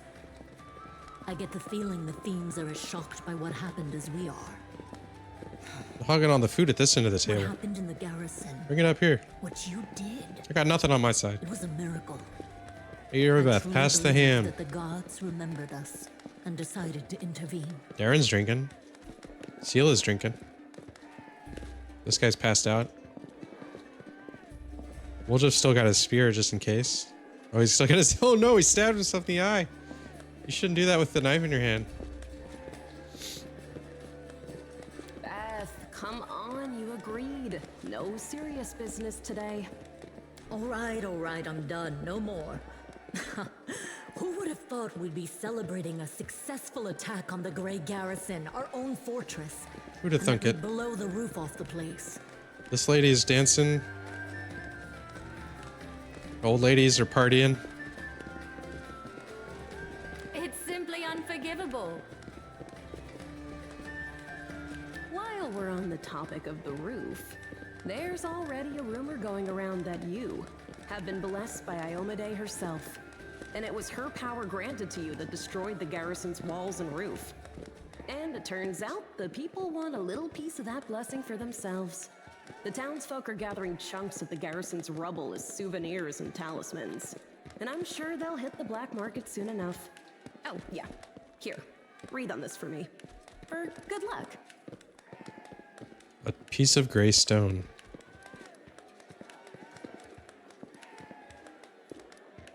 We know all the luck we can get. Nice. I'll put it on display at home. Or maybe I'll make a hole in it and wear it as a pendant. Nevi! What are you... There you go, I took a drink. What do you mean? Do you see many people at this table who've been personally blessed by Iomedae herself? Well, a couple perhaps. Iomedae's blessings are not conveyed through stones, and as public officials, we really shouldn't. Irabeth looks to the end of the table where the voice originated, and her eyes widen as her words trail off. I feel a little chastened after what you said about Queen public Galfrey. officials, but I myself have acquired a few pieces of stone and also wish to ask our hero to breathe on them for good luck. So, what now? Are you going to toast me out of this fine establishment? The woman dresses the woman dressed in unshowy finery raised her eyebrows. Your Majesty. Freudian slip there. Yes, it is I. I made the journey here to deduct the cost of repairing the garrison roof from your salary. We have not been introduced. Galfrey of Mendev. Queen Galfrey is the absolute monarch of the Crusader state of Mendev and leader of the Mendevian Crusades. While today the name of Crusader Queen is known throughout the Inner Sea region, it's easy to forget that Galfrey did not start her rule of Mendev as a paladin of Iomedae, but rather of Eredin. When the world wound opened and forever changed Mendev, Galfrey was still an untested young ruler who was forced to deal with the death of her god while simultaneously rallying her nation against the abyssal threat to the west. She rose to the challenge, however, and her leadership was instrumental over the next several years, not only in protecting Mendev from demonic invasions, but also in holding the border against the world wound. When the Church of Iomedae organized the First Crusade, it joined forces with Mendev to push back the demon armies. During these battles, Galfrey time and time again distinguished herself with a keen grasp of tactics and skill at leadership. So she's basically awesome. But this inspiration went both ways. In the Church of Iomedae, Galfrey found something to replace her lost faith. By the time the First Crusade ended, with the apparent defeat of the demon armies, Galfrey had converted, become a worshipper of Iomedae, and had completely retrained herself as one of the inheritors' most devout paladins. She sounds like a mythic hero. Eager to retain such a valuable leader at the head of the Crusades, the Church of Iomedae twice purchased and presented to the Queen the rare and expensive Sun Orchid Elixir, which extends mortal life beyond its usual span. So she's old. Thanks to this boon, the Queen has lived and led the Crusades for more than 100 years.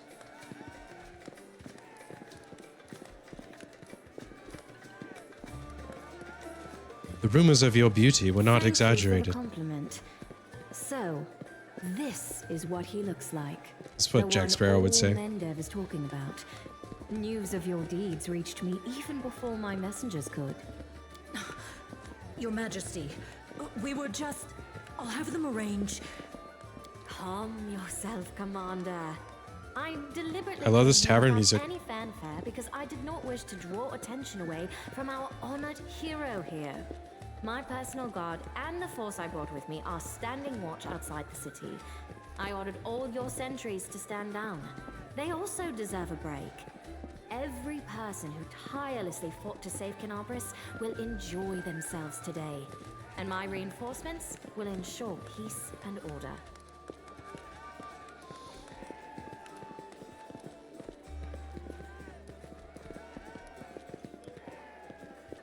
We all need to get some rest. Because grand new deeds lie ahead, yes? I'm tired.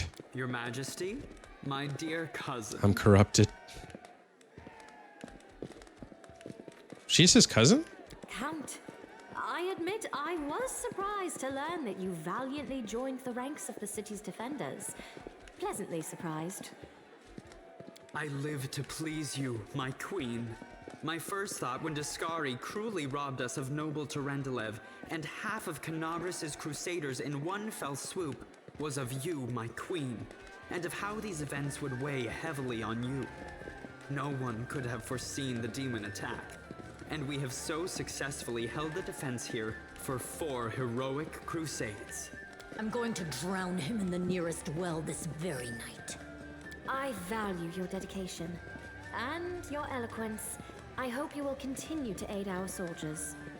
Not a chance. Not a chance. You know that I am not made for the front lines. But you're a Excellent mythic match. hero now. But alas, I really must go. Important matters to be getting on with. A new shipment of wine from Keonan and 3 beautiful creatures of the same provenance. But I will most assuredly come to say my farewells before your army departs on its campaign, which, wherever it may lead you, will undoubtedly be crowned with victory. I shall hold you to that, Count. And now allow me to devote some time to the hero of the evening. Waldo keeps stabbing himself in the face every time he take a drink. Let's see if he does it. Take a drink. I did not come here solely to give you this chance to celebrate, but all serious discussions and official announcements can wait until tomorrow. I have big plans for all of you, especially for you. But I want to keep you in suspense for a little while longer. Big so I plans. shan't say another word. Let us mark this victory. My first toast is to you, the hero of Canabris. Now, what are we drinking? Sometimes, against all the laws of warfare and reason, the outcome of a battle is decided by a fires miracle. of Canabris have died down. Now the army's path leads to the walls of Dresden, a fallen citadel that the Crusaders have been trying in vain to reclaim for 70 years. The new piece on the board might give their efforts some added momentum. Let's hope so.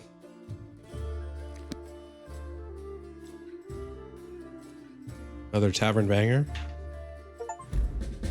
Ooh, Burning City. I saved Canabris. Got the achievement. Now we're in the world map.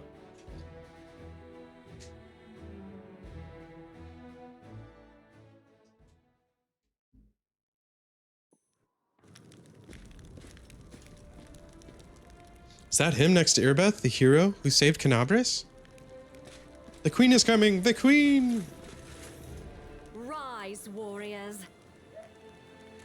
Today is a day of sorrow and pride. This is awesome. Sorrow because we weep for our brothers and sisters who perished in Canabris. Pride because despite demonic treachery, our heroes repelled the attack and saved the city. Yeah, we did. I, Queen Golfrey of Mendev, declare this day the first day of the 5th Crusade. And I am glad to introduce the one who will lead the attack on the forces of the Abyss. The hero of Canabris, Knight Commander of the 5th Crusade. Your leader from now unto victory or death. Hurrah! And now it's time to rest. Everyone is dismissed. Everyone return to your orders camps. You heard the queen. Dismissed. There. The troop review is finished.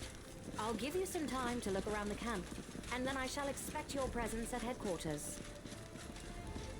My queen.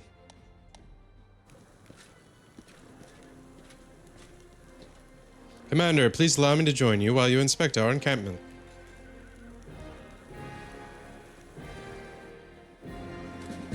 Okay. The fight for Canabris marks the beginning of the 5th Crusade. The next objective is Dresden. Once the capital... Oh. Laymen believe that a military commander's success is built on their intellect, insight, or personal courage. However, all these qualities are... Okay. I'll join it. Now he's the Crusaders' Knight Commander. Queen Galfrey of Mendev personally placed the army under his command, and together they conducted a troop review. The Queen is waiting in the command tent. Meanwhile, the commander has some time to personally evaluate the fighting ability of my new army. Talk to the army quartermaster, examine the campsite. Okay. The next objective is Dresden, once the capital of a Crusader movement and now a demon citadel. Who will win? It is an equation with an infinite number of unknowns. The finest military minds failed to bring an end to this war, but a new leader now stands in command, one different from all the others. And perhaps this new variable will produce a different result. The army sets off from Canabris to Dresden. Between the two cities, there are miles and miles of lands maimed by the claws of the abyss. How many of those who will set out will reach their destination alive? Will anyone join them along the way? Time is a luxury they do not have, and the chances that the whole situation will change unpredictably increase with each passing day.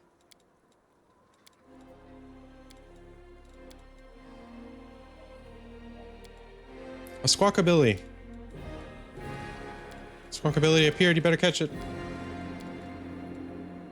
Ask Irabeth how the scabbard for her family's heirloom sword ended up in a smuggler's cache.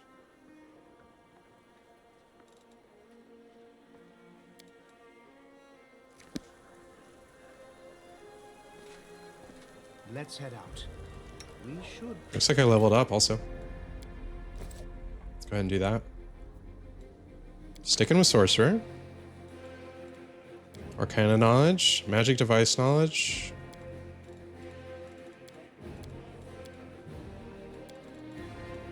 Persuasion.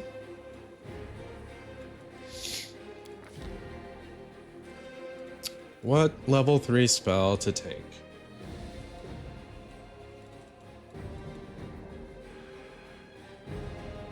Heroism is a good one. Summon monster 3. Oh, you get the monitor lizards. Vengeful comets.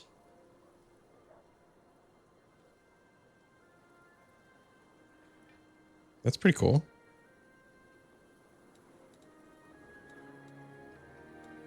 Silver darts. 1d6. All creatures in a 15-foot cone. It's pretty good. I definitely want some kind of damage. Because right now I don't have any AoE. Oh, fireball. Yeah, that's a no-brainer.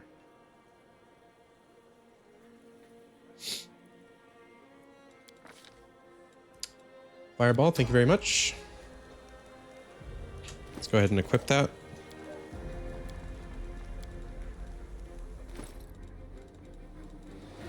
Can't be a sorcerer and not have fireball. I refuse any other way to play.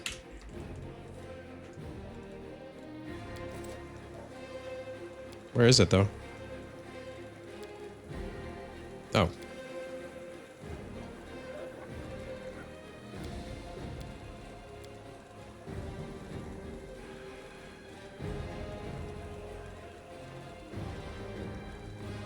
And I have hideous laughter now. Always good against swarms, yeah. Those locusts. Next time I fight locusts, I'm gonna be ready for them. Those things are evil. Oh, and I have entangle now. Let's put entangle next to web. Magic missile, still up the top.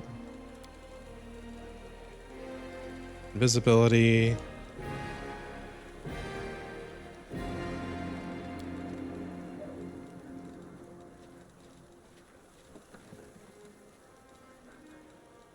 Still want grease. Color spray is basically useless now, but I'll keep it. Yeah. Touch fatigue.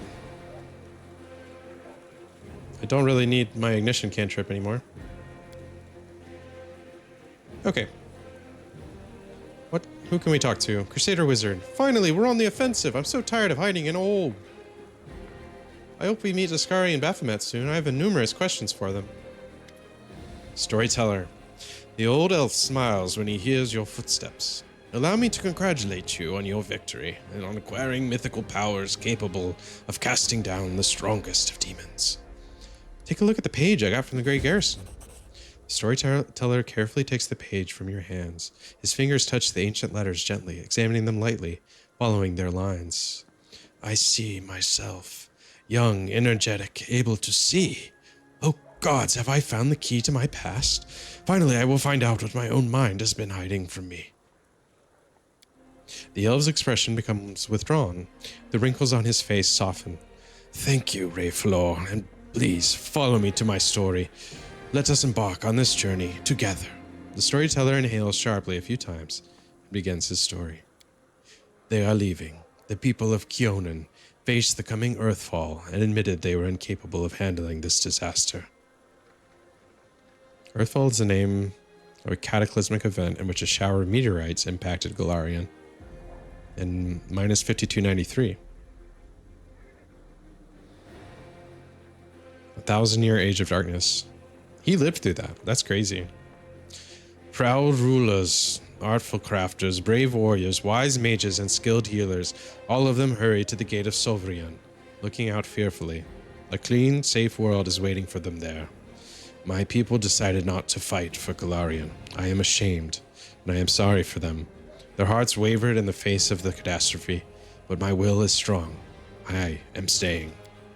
My kinfolk are looking at me angrily. How dare I diminish their decision with my recklessness? My choice makes them cowards, traitors of their own home. One of them, my former mentor, looks at me bitterly. He hands me a neat notebook with a tree bark cover. In case you change your mind. With a heavy sigh, he returns to the line of those departing. Forgive me, brothers and sisters. I watch the gate of the Solvrian stone close, separating me from them. It's time for me to go too. I open my master's notebook. These are his notes about traveling between worlds. In case you change your mind, he hopes the burden I shouldered voluntarily will be too much. I will lose heart and find my way to Solvrian. This will never happen. That will never happen. My mouth set stubbornly. I tear my master's notebook to pieces. I use my forced pride as a shield against my fear of what is to come. Why did the elves decide to flee, not fight? The storyteller's lips purse with disdain. They are afraid to lose what we have. They were rulers, long-lived and powerful. They valued their lives and sunshine too much to enter the fight with the aftermath of Earthfall.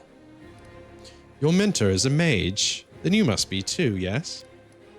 Yes, I am an archmage, and this title is well deserved. I have acquired delicate mastery and succeeded in many areas of magic.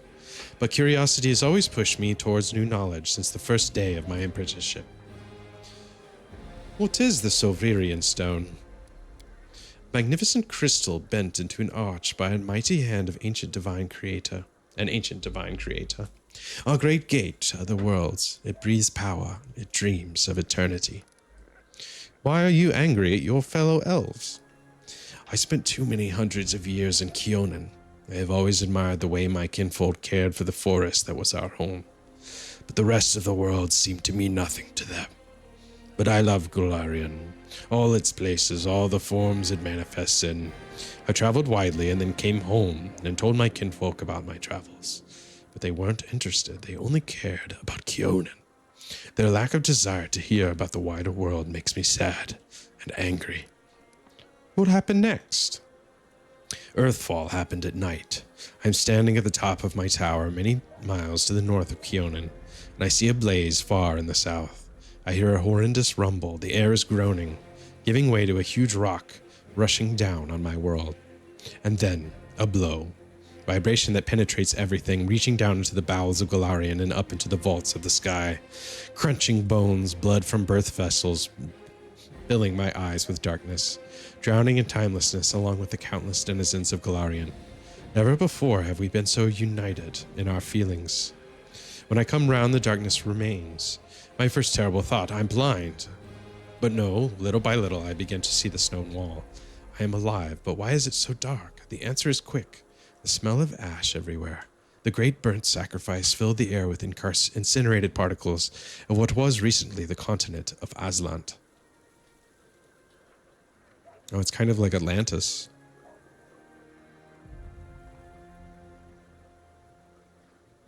Which is now a string of islands and atolls.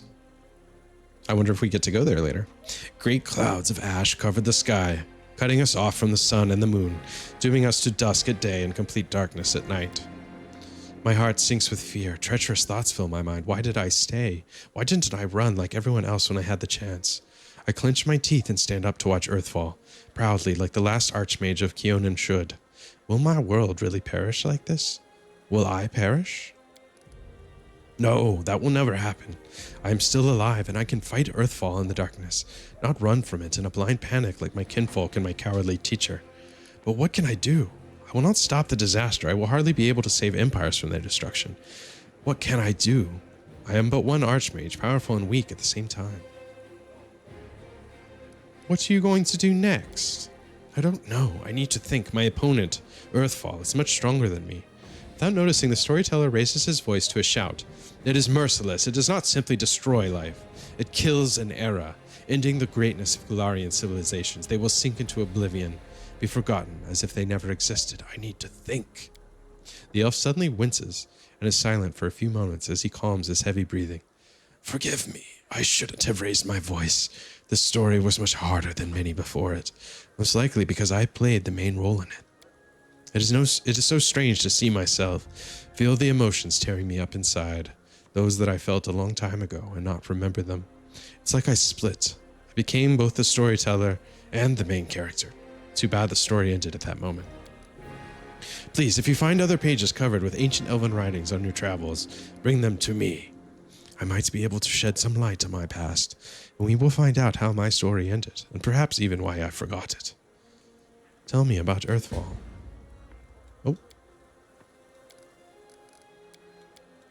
Sorry, didn't make you want to relive your trauma. What is Earthfall? A disaster of untold proportions, an unborn planet dropped on Galarian by blind fate or someone's evil will. A blow so strong that the continent of Aslant is destroyed within moments, turned to ashes, wiped off the face of Galarian. In this burnt sacrifice, clouds of ashes and dust are born, stealing our sun. Without the warmth of our star, the air cools, the soil is barren, dark creatures crawl out of their lairs to rule. And the most frightening thing, without the sun, all the hope dies in the heart. This is the age of darkness. What was that tower you mentioned? It's my retreat to the north of Kiona, my home away from home, my observatory. From its top I watch the stars, and when they were correctly aligned, the other worlds as well. Here in the northern wastelands I found the highest mountain and built a tower on top of it. On clear days I could see the mist over the lake of mists and veils in the east. That's how high I was. Thank you for your stories. Thank you for helping me remember them. Have you decided to join the crusade? I have decided not to, I'm afraid. My path and the path of the crusade lead in the same direction, but alas, they are not yet one and the same. After the demons were driven away from Canabres, the path into the world wound became open, if only temporarily. I'm planning on using this opportunity to visit. The elf falls silent. It doesn't matter now. I'd hate to bore you with the details of my venture, which may prove useless even for myself. However, I'll try to return to the Crusaders and aid them in their confrontation with the demons after I am done. I hope to meet you again in this world rather than the next. Okay. I wish you interesting adventures. That's an ancient Chinese curse. Don't wish me that. This is the supply train, and this is our quartermaster, Wilsir Garms. Go to him for supplies. Yes, 3 cheers for the commander. Now answer my questions. Where are the mail shirts? According to the paperwork, we're supposed to have 50. I personally deposited the money for them in the army's treasury. Oh, it's Horgus. Hey, Horgus. The queen is expecting you, Knight Commander, so I shall not detain you. We can talk later after our sovereign departs. And why is there a hardtack in the barrels that are supposed to be filled with corned beef? I demand answers. Wilsir Garms. A burly soldier with an impressive beard greets you with a broad smile. Wilsir Garms, the camp quartermaster, at your service. How may I be of help? Show me what you have. Sell some junk.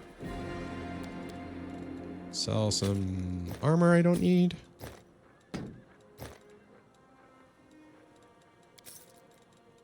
Sell some swords I don't need.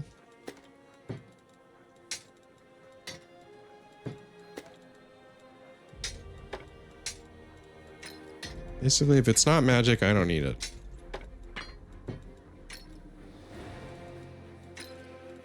I likely don't need half of these magic ones either.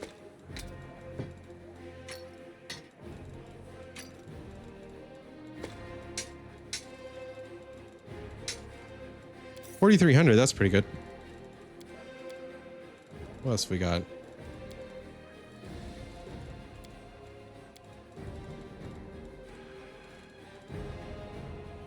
Double Jeopardy. He's got some good weapons. All +1s. Couple +2s. Amulet of Jousting. Don't need that. Amulet of Mighty Fists. Amulet of Agile Fists. A Bramblin appeared.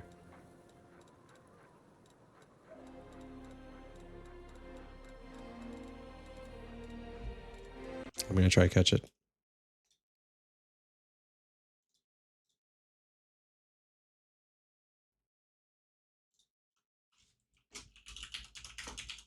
Pokey catch. Pokey catch.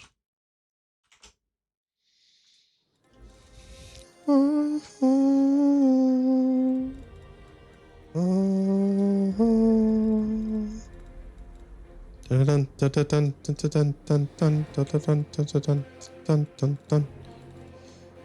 Dun dun dun dun dun dun dun dun dun dun dun dun dun. Yeah. Do do do do do do do.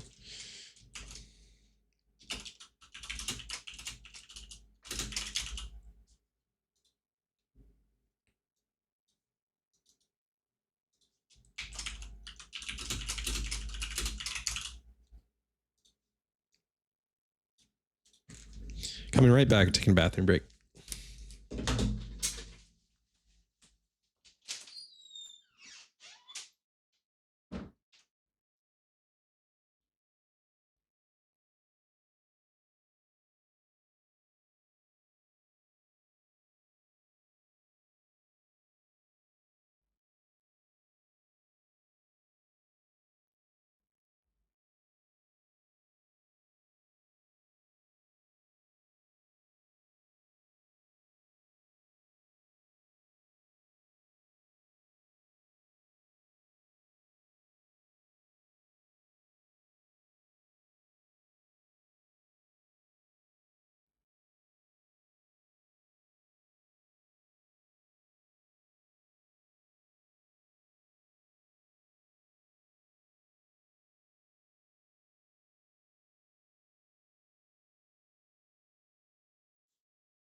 All right. Hey, I caught the Bramlin.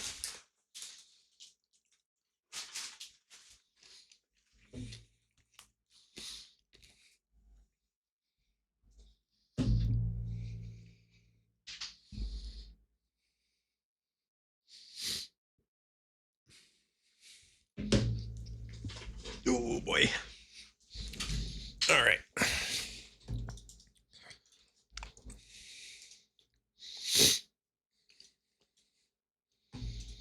Hopefully you can't see that anymore. Sound's still working.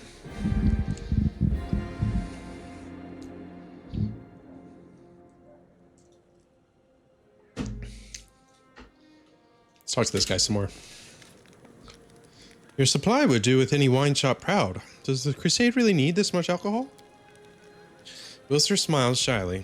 Don't think I'm trying to encourage drunkenness among our crusaders. It's all in good fun, a way to blow off some steam.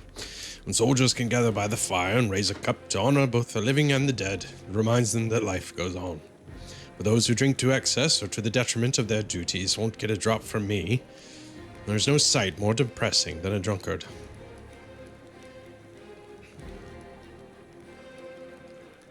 Tell me about yourself. There isn't much to tell, really. I was born in Canabres with a humble family. I got an education, taught myself to read and write, got drafted into the army, spent 3 years as a shield bearer in the first line. I left right after I did my time and joined the Stonemasons Guild, moved on to the shipwrights and rose to crew chief. Sailed to Iabara twice and returned with goods, made some money, built a house. I haven't started a family yet. I think I will after we're done with this war.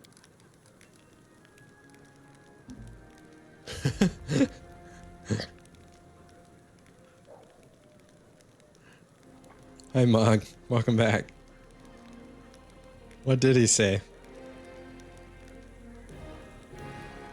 Wanted to make me an infantry sergeant.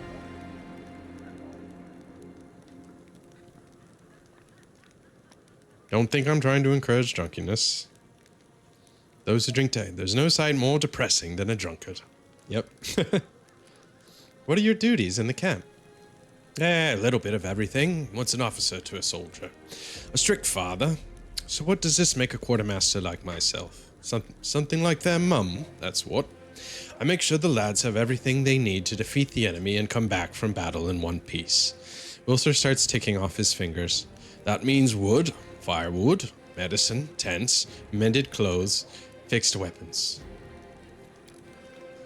What do the soldiers think of their new commander? Oh, that's my voice. What do the soldiers think of their new commander? They mostly tell tales about your unusual power, but they don't shy away from talking about you as a person, too. Soldiers are always like that. Fiomede herself descended from heaven. You bet that they jabber on about how she grips her sword and how she looks in her armor.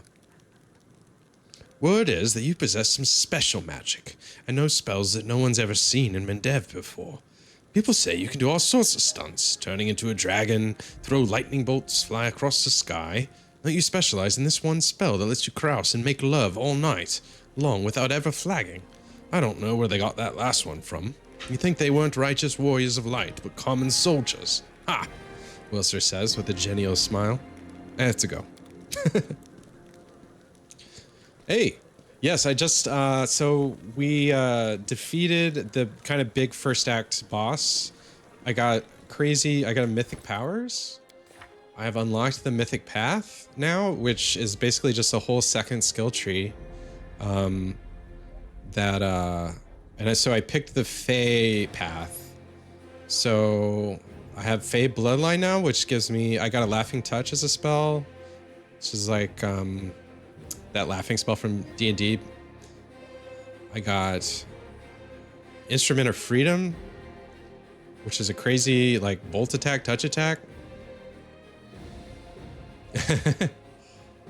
No shame. And Entangle and a few others. So I'm kind of going into the Azada path, which is a little bit like the chaotic good. For roleplay purposes, I think makes sense for me because I'm half elf. So I picked a Fey. I'm half Fey bloodline, half arcane bloodline. I've got some holy damage abilities, and I can bypass damage reduction at this point. And also, everybody got. Oh yeah. No shame at all on that spell.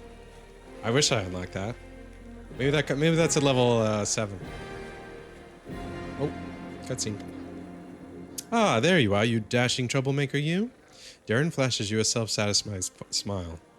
Our short acquaintance is coming to an end. Very soon you will depart on your crusade, where you'll scrape by on horrible rations, struggle vainly to fall asleep amidst snoring soldiers, be rudely awoken by the freezing cold, and have to look upon dour faces of self-righteous prigs, before you finally perish in the maw of some demon. I have a journey ahead of me, too. I've just rented a sailboat in the south. I've also hired an excellent chef, and a host of other entertainments.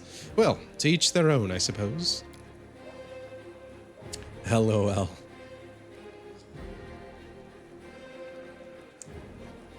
How did Schedule 1 go? How far in are you?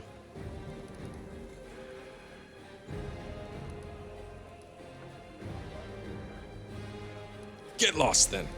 Oh. I want him to stay. I don't think I want to romance him. He's evil. I'll be blunt. You don't intrigue me. Not in the way you obviously had in mind. But you are a valuable companion. You could have stayed in my party. Who, me? Where, in this traveling pardon me, in this army? Darren offers a doubtful smile. You must be joking. Of course I won't stay. Of course I won't stay. Who in his right mind would trade a luxurious and carefree life for this crusade? In any case, I intend to wait until the army departs. I do love a good send-off, especially when it is I who is staying and someone else who is heading off to meet a dreary and hopeless end. Especially when it is I who is staying and someone else who is heading off to meet a dreary and hopeless end. Sometimes it does one good to ruminate on the unfairness of life. Well then, farewell, Commander. I assume I shall be a most precious memory on this most disgusting and exhausting road to the pointless slaughter of battle. Or, if not the most precious memory, then at least the most stirring. Darren smirks before instantly losing all interest in you, or at least he pretends to. No, he's leaving. He's got 2 courtesans. I'm too tired to stand. When will we be able to lie down? This count is so gallant, so handsome, and most importantly, ever so rich. It's hard to imagine a more agreeable gentleman. Quite far. We only have the 2 most expensive buildings left to purchase. That's awesome. I've been meaning to go back to that once they did the Shrooms update. It was a very fun game during when it was early access. I guess it's still early access, but when they first released. Oh, it's Ember. Hi, Ember. I've seen so many happy faces today. It's so good. These are the fighters of Eagle Watch. I personally chose every one that's standing here, and I'm ready to vouch for each of them. It's frightening to leave Canabres, but attacking is the best way to defend it. Finally, we're on the offensive.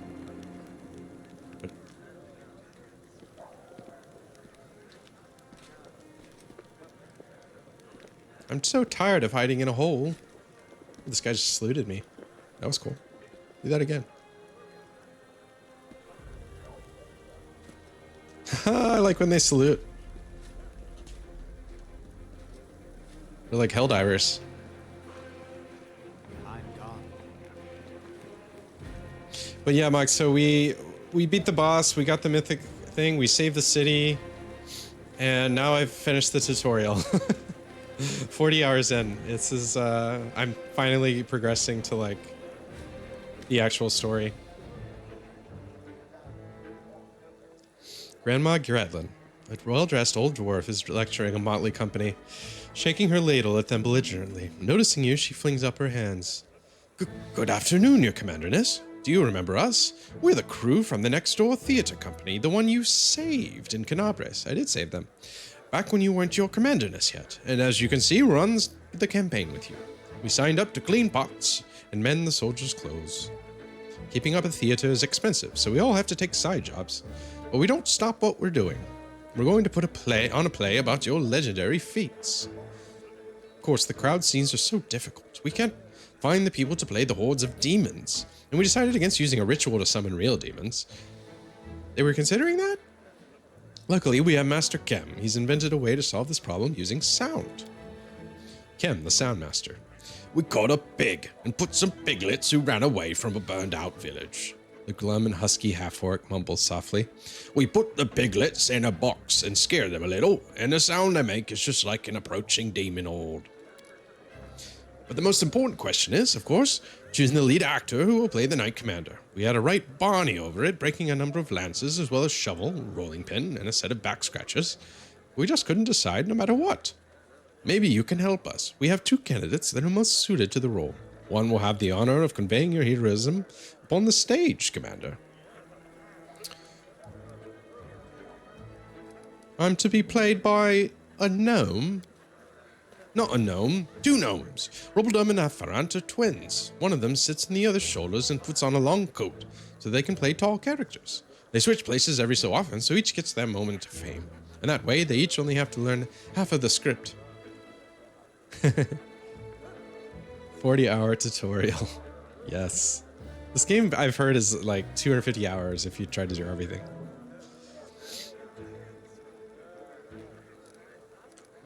A Cyclops actor? He's completely tame, believe me. He has a few issues with articulation, but what a powerful physique. There he is. We'll make him a nice costume, wash him up, brush his hair. Truth be told, in our show, you mainly just make short, heroic exclamations at the fateful moment. Like, onward! Or, we'll never give up! Or, my heart burns with courage. Lemkin can definitely handle the script. Don't you have other actors who even vaguely resemble me? We're a small and poorly funded theater, and we only have a few actors, but they're all so talented, one of a kind. I've chosen the ones that are best fit for your role. Trust my vision. I have more than a few successful plays under my belt. All right, I've made my decision.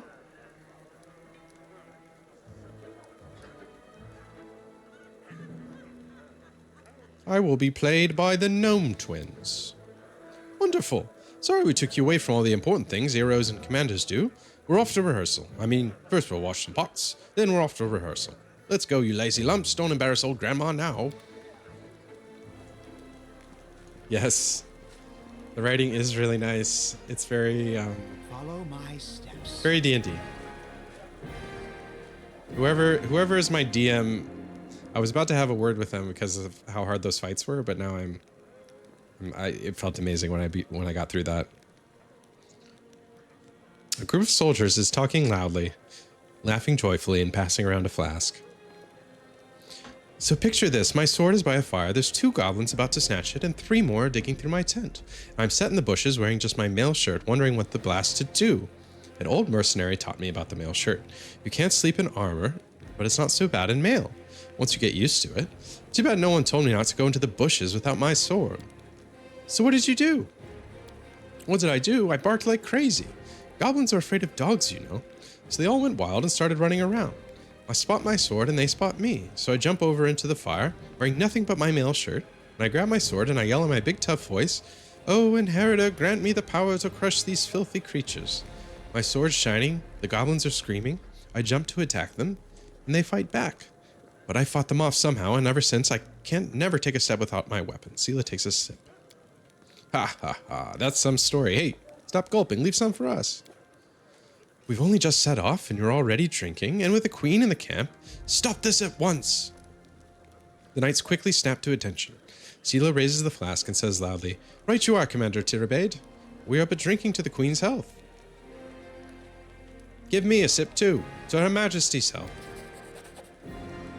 Irabeth rubs her forehead with the palm of her hand. "Commander, are you sure this is the right way to train your soldiers?" "Never mind, it's your business." He performed a chaotic action. Ooh, good catch, got the Taurus. I've been trying to catch whenever I see the original 150. May Canabres be damned. An anonymous pamphlet. I spit on the streets of Canabres. I spit on its granite walls and its stained glass windows. If tomorrow the ground trembles, splits apart, and devours this cursed city, I will not shed one tear.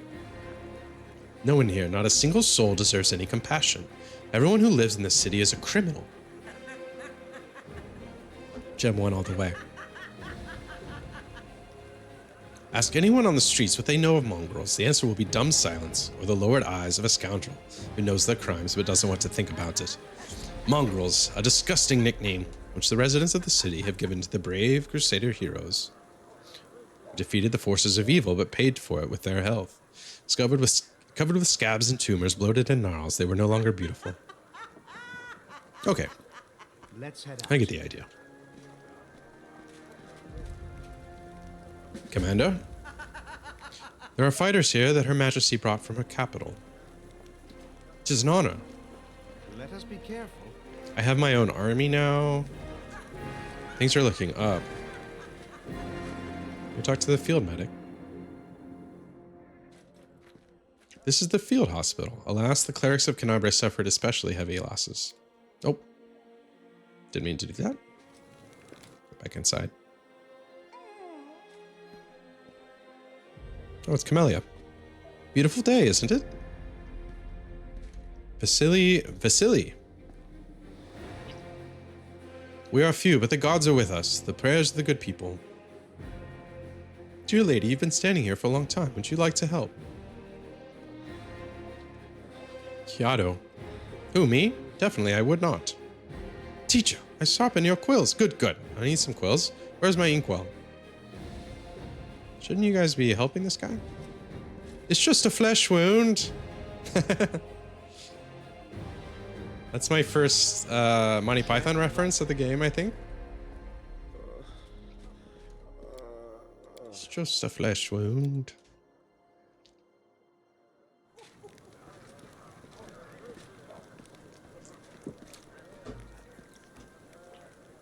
Happy to serve, Commander. Ooh, Masterwork Greatsword. Chapel tent.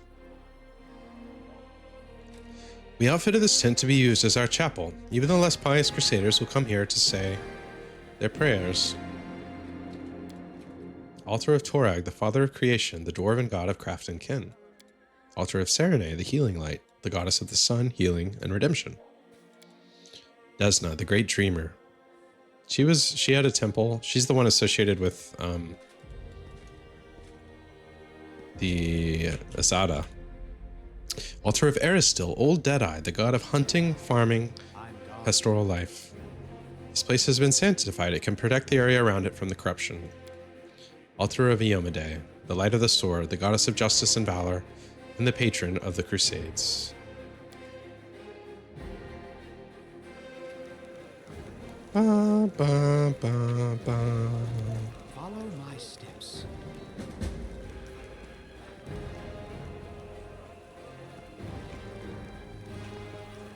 Okay, so we did a inspection. The demons will pay for everything they've done. What am I doing in this war? Maybe I should have stayed at home. It's an honor. It's hard when we have to be tough. When she was human, Saint Iomade suffered even worse. I like that the gods are usually like real in Let's head out. in this world. Like they ascended.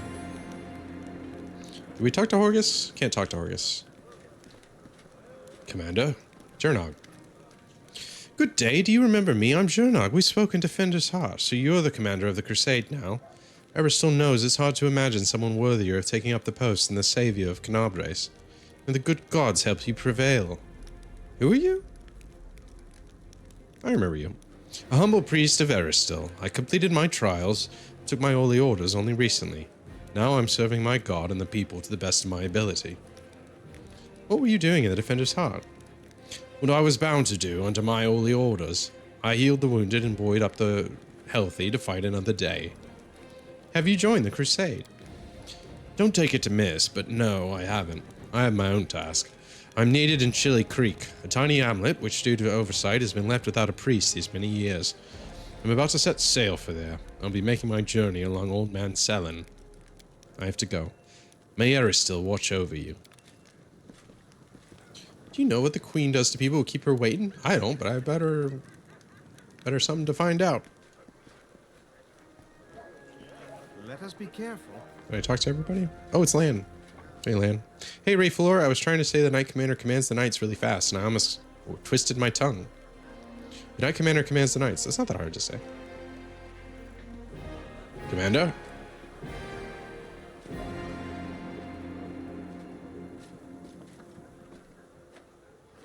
The demons will pay for everything they've done. Tread lightly. Did I talk to Sela?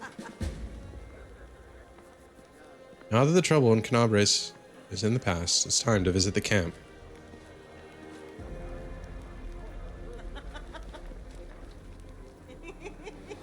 We took back Canabres, we'll take back Dresden too.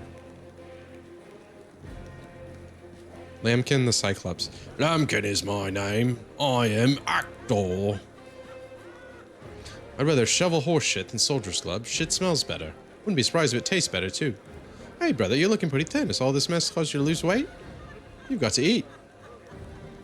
Or you look like a pear in that long coat of ours. Soundmaster is the most unprofessional profession. Underrated profession, that's what I say. What's over this way? Oh, they're doing push-ups. Follow my steps. Olbrig, you're alive. You're covered in blood, but you're alive. Straighten up, arms tight to your sides. That's it. 1, 2, 1, 2.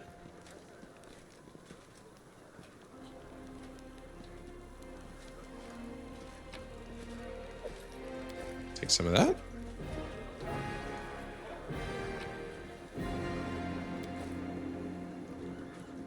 Anyone else to talk to?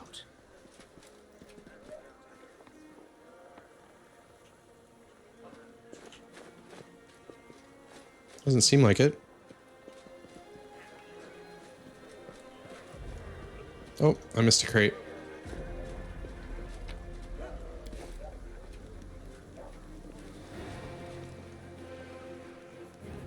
Let us be careful. Talk to them. Crusader Wizard. How did we miss such a crowd of cultists in Canabres? Hope we meet Dascari and Baphomet soon. I have numerous questions for them. I don't think you want to talk to those guys. Finally, a crusade. It's high time we destroyed all the demonic abominations.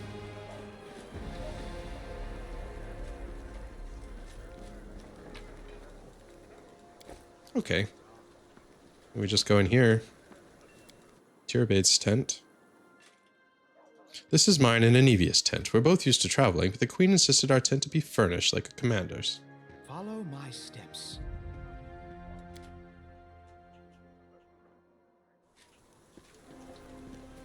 Okay, let's talk to the queen.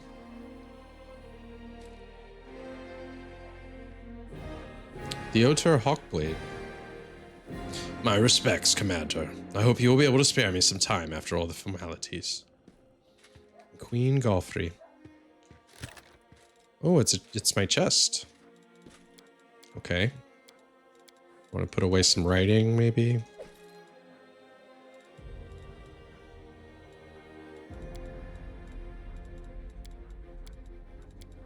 Alchemy ingredients. Yeah, let's store a bunch of stuff.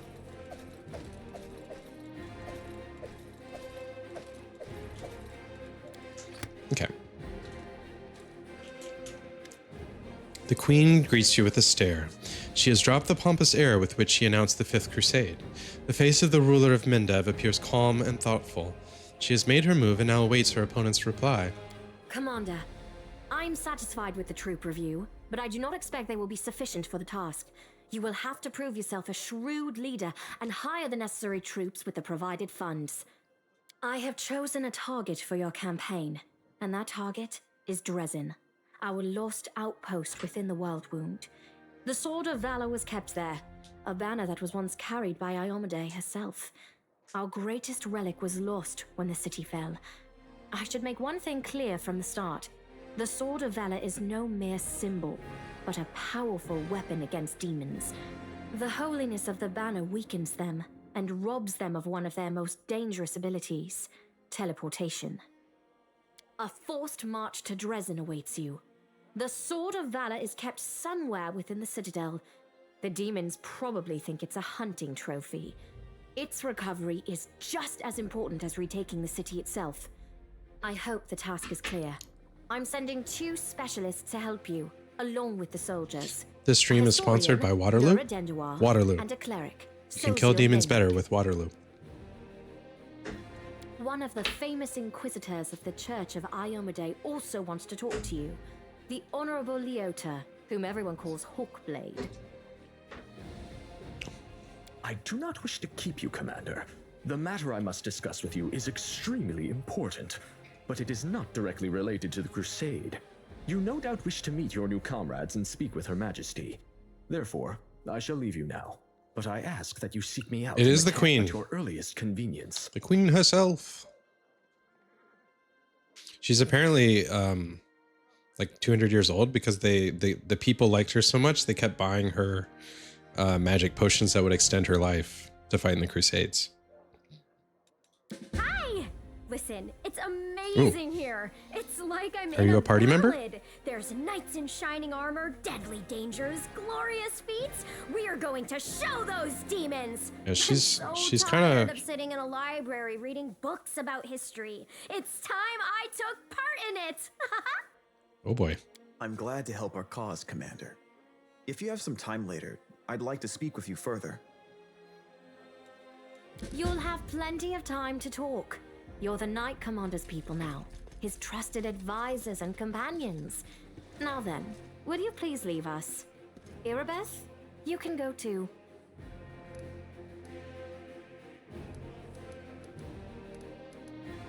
When we met at the Defender's Heart, I never imagined you'd make me the commander of the new crusade. Some actions may be deemed bold, or even extreme, and beyond those, there are some you might call the Queen's last resort. I am not a simple monarch. I am at war with the Abyss, a war which has lasted over 100 years. I cannot allow myself the luxury of caution. In you, I see a chance, and I am willing to stake everything on it. However, you cannot blame me for putting you in charge of the crusade. I only formalized what had already happened in the hearts and minds of many. People spoke of the Chimecho. power that descended upon you and helped you save the Wardstones from corruption and total destruction. I'll take a gander. Pokey catch. Of Knight Commander of the Fifth Crusade. She's very reminiscent of Iomade, the goddess. There's kind of a whole Joan of Arc vibe going on.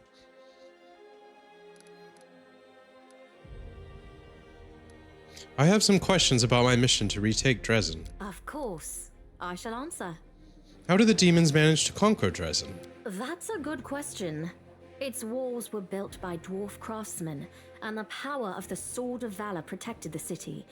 Alas, where raging hordes failed, a single lying tongue was all they needed to succeed. The demoness Minago convinced a young and ambitious Minago was the big named boss at the end of Staunton Act 1. that the banner belonged on the battlefield. He went on a daring and unapproved Staunton raid, betrayed and the banner us. ended up in the enemy's hands. The city My dwarf fell friend. soon after. Ever since He decided then, that he could for fix her 7 and decades, fell in love with her, it has and served as a they citadel teleported for away. the forces of the abyss.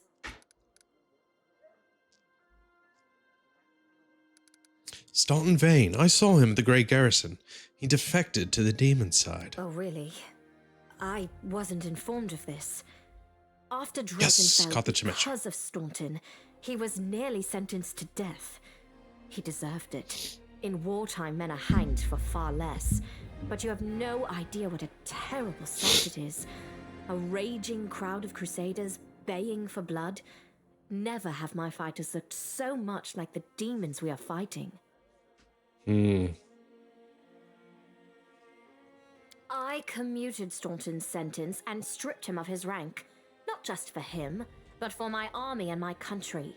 We are not Hell Knights. We do not maintain discipline with public executions.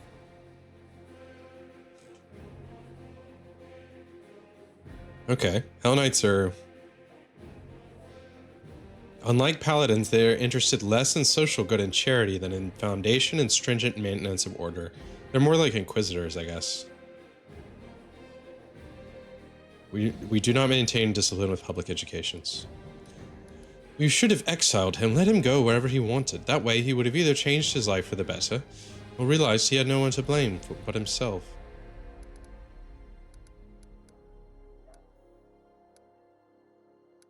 It was a tough choice. I understand. Thank you for your support.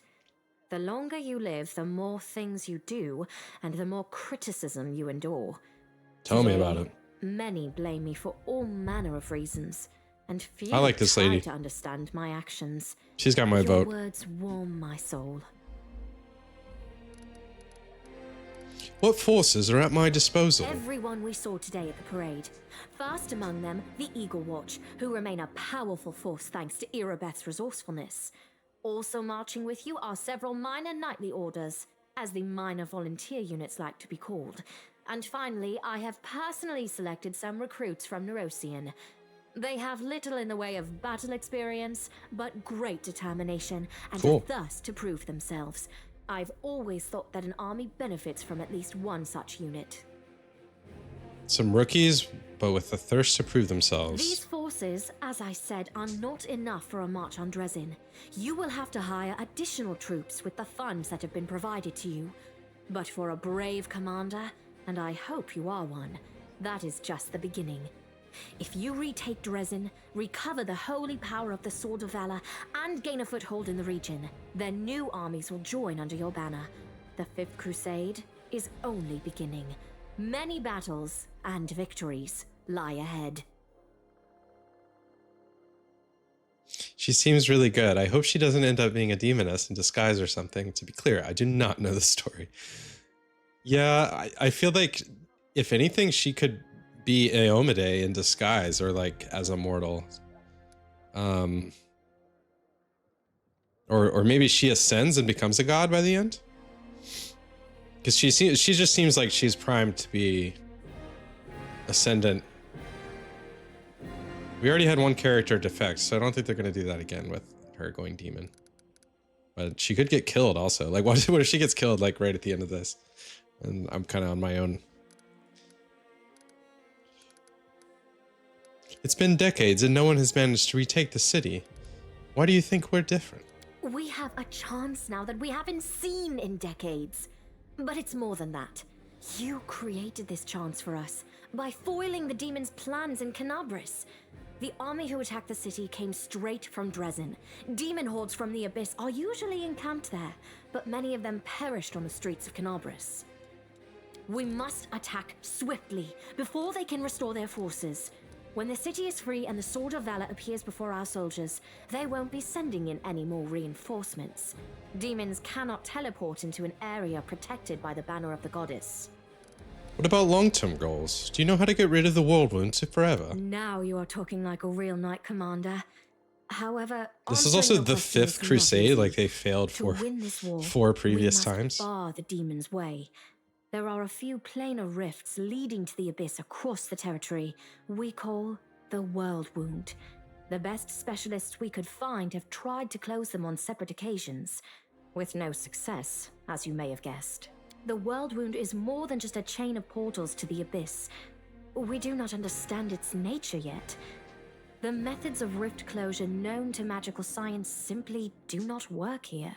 However, we have a hypothesis, and a rather well-grounded one, that we must begin at the source of the problem, the place where the World Wound was opened. The main rift lies through the city of Iz and the Threshold Fortress, deep in the former lands of Socorus.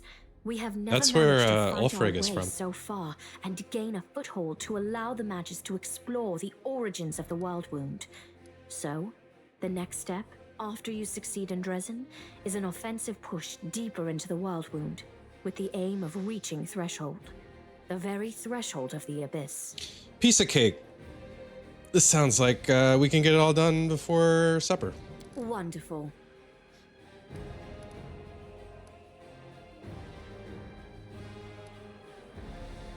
Did you know that the souls of angels from heaven are confined in the Wardstone? I had guessed as much. Many angels fought alongside us in the First Crusade. Heaven was unable to mobilize its full might to aid us, but individual heaven is a literal volunteered place, to fight for our cause. and angels Then are one real. day, they all vanished, saying that they were setting off on an important mission. Not long after, Iomede's herald erected the first wardstone in Canobris, and then the others in cities across Mendev. Even back then, I had nagging doubts, but my faith in Iomede easily assuaged them. It is for us to serve the goddess after all, not to question her works. Nevertheless, I am pleased that you solved the mystery of the wardstone in Canobris and were able to save this gift of Iomede. It was a deed worthy of a knight commander of the 5th Crusade. The Queen subtly inclines her head in solemn acknowledgement of your service. You should know I received an unusual gift in the caves beneath Canabres. In a vision, I saw the death of an angel called Lariel. Somehow he was able to grant me the ability to reveal the light of heaven. Lariel. I knew him. He disappeared shortly before the World Wound grew, and Dresden fell into the enemy's hands. In the chaos, we had more important concerns than investigating the fate of a single angel. Even one so righteous and beloved as Lariel. And afterward, matters took a turn for the worse. The angels left us to go on their special mission. It is so strange to hear the names I used to hear when I was young, like getting a message from the past. It is sad news, but it brings me back to the times when we strongly believed in our victory, and we rushed headlong toward it without fear. Could it be that such times have come again? And what are you going to do? Overlooking a spot of insubordination just at the moment. However, I shall answer you. I shall prepare the defenses at Nerosian and all the other border cities and plan the future of the 5th Crusade. Does that satisfy your curiosity, Knight Commander? Okay, I asked too many questions. My queen, I'd ask you to remain with us. The Dresden campaign is the hope of the crusade, and the blessing of Iomade that you carry may be decisive in this battle. I hear a polite attempt to appeal to the conscience of an old sovereign. I got an achievement for that. I don't know if you realize what you're suggesting. If our enemies in the depths of the wound were to discover that I was with your army, they would immediately send their most vicious demons to attack. They would stop at nothing to be rid of me, and thereby sow chaos across Mendev. But you are right. I shouldn't be sitting it out in the rear. I am a warrior queen, and a queen of warriors. Yet my fighters have forgotten what I look like. Fine. I shall join the crusade, but on my own terms. First, I shall assemble my entourage and lead the parade out of the camp. The queen's joining. I'll catch up with you later, along with a few hand-picked bodyguards. We'll change our armor, and I'll become a knight of a minor order and join the troops incognito. Until we approach Dresden, no one should know I am among you. But before What could we go storm wrong? the city, I shall show myself to the troops and join the battle. Let it be a surprise for the demons. I hope you won't complain of my company on the road, Commander, since you were the one who insisted upon it. Do you have any other questions? The task is clear. Splendid. Ah, yes. We have one final matter to attend to. It should be rather enjoyable. Count, there you are. You received my instruction? I did, though I did not have time to read the thing before I was dragged before your majesty. In truth, I was readying myself to This depart. halo is so cool. No matter. I trust you will forgive your I like that it sovereign casts for the shadows. rather brusque summons, especially when you learn what prompted it. As you are aware, he has recently been appointed my Knight Commander of the Fifth Crusade. I spent a long while pondering whom to appoint to the highly sensitive post of Commander's Field Attaché and Advisor Plenipotentiary without portfolio. Congratulations, Count. Aha, so he is sticking It's a around. great honor, I suppose. Darren's cool expression wavers, but he seems not to be fully cognizant of what is happening. That, or he is holding himself tightly in check. What a wonderful gesture, Your Majesty. I imagine our dear Count would have been inconsolable if you hadn't given him this chance to serve the common cause. I knew you would approve, Commander. The Queen bestows a smile on you, then brings her gaze to rest on Darren once more. I had my doubts about whether you were ready for such a responsibility, Count, but your conduct in Canobras has put my mind at ease. So, you will travel with the troops to Dresden. Only the commander may remove you from your post. But I trust that you will dutifully fulfill his orders and make a good showing of yourself. Especially since word of your appointment, Count, will reach the court at any moment. All of Mendev's nobility will be following your successes in service to the nation, including all of your devoted admirers. I even heard that one bard with whom you are particularly friendly has already Which begun bard? composing a ballad to honor your Oh, it must be heroic his- participation in the the crusade bard who was friends with him. and your faithful service to the commander here. Your largesse truly knows no bounds, dear cousin. I am most gratified by the honor you Count have offers a shown. bow, either as a sign of respect or in order to hide his flushed face. Only the barest quaver can be heard in his voice. Then let's get going. May Iomade help us. Woo! Let's go. What's all here? What's all back here? Bunch of loot? Let's head out. Anivia? Anivia sweeps an inquisitive glance over you. So tell me straight, how'd that brawl at the Great Garrison end? I heard the rumors, of course. That's kind of my job, you know, to listen. You've no idea what cobblers the Crusaders say about you. Some say that Iomade came to you and appointed you as her herald. Others say that you died, and an honest-to-goodness angel is now leading the army disguised as you. Still others say it was just an explosion at an alchemist's lab, and I'm the one spreading rumors about your powers. I wish. But you know, you really have changed since Grey Garrison. It's hard to describe, but you've become kinda... more charismatic? More dangerous. I have a gut instinct about these things. If I didn't, I'd already be dead. You're dangerous, Commander, and by Desna, I hope you'll be dangerous to our enemies, not to us, or to yourself. All right, you watch yourself now. Be careful. Steal some armor for myself.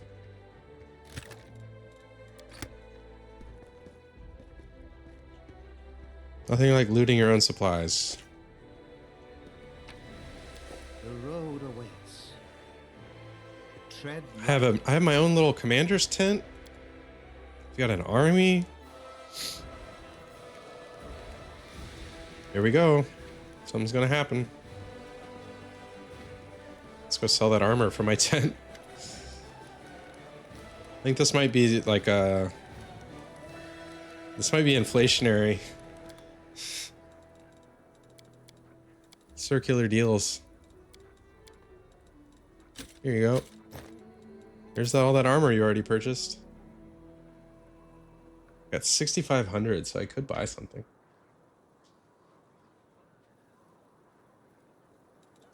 Painful remorse, a heavy shield. Flowing scales, medium armor. I don't really need any... Ring of protection +2 is good. But that's for 8,000. Racking point. +2 radiant long spear confirms a critical hit. It pierces the enemy. That's really good. What's radiant mean? Imbued with life essence and deals an extra 1d6 of positive energy damage. So probably really good against undead. A rock of nature breastplate. Ooh, I'm so excited for all these high level items I'm going to have access to. Blacksmith. Oh, he sells stuff too. Do some bulk selling. Cofagrigus escaped.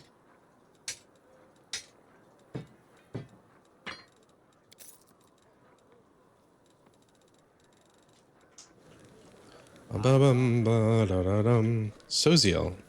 Hello again. I'm very pleased to meet you. Thank you for taking the time to talk to me. A young cleric stands before an easel, his brush hovering over the campus without touching it. Instead of painting, the young man absent-mindedly gazes at the sky of Canabres, which is still streaked with towering plumes of black smoke. Finally, he notices you and smiles, shaking off his stupor. It's a pity I wasn't there at the Grey Garrison to witness your feats of strength with my own eyes. The flash, however, could be seen miles and miles away.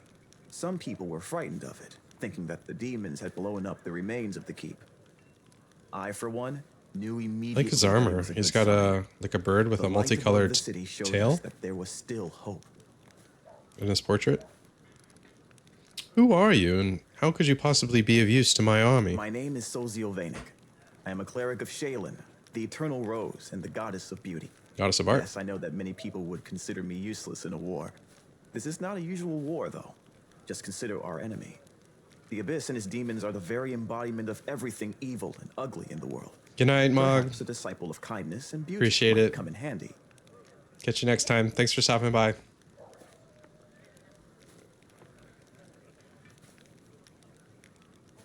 I have no doubt that we will win this war, Commander.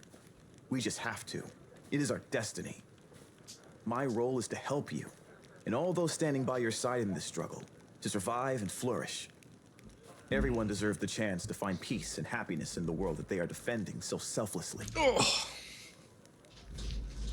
What are you painting? The cleric's eyes linger mournfully on the canvas.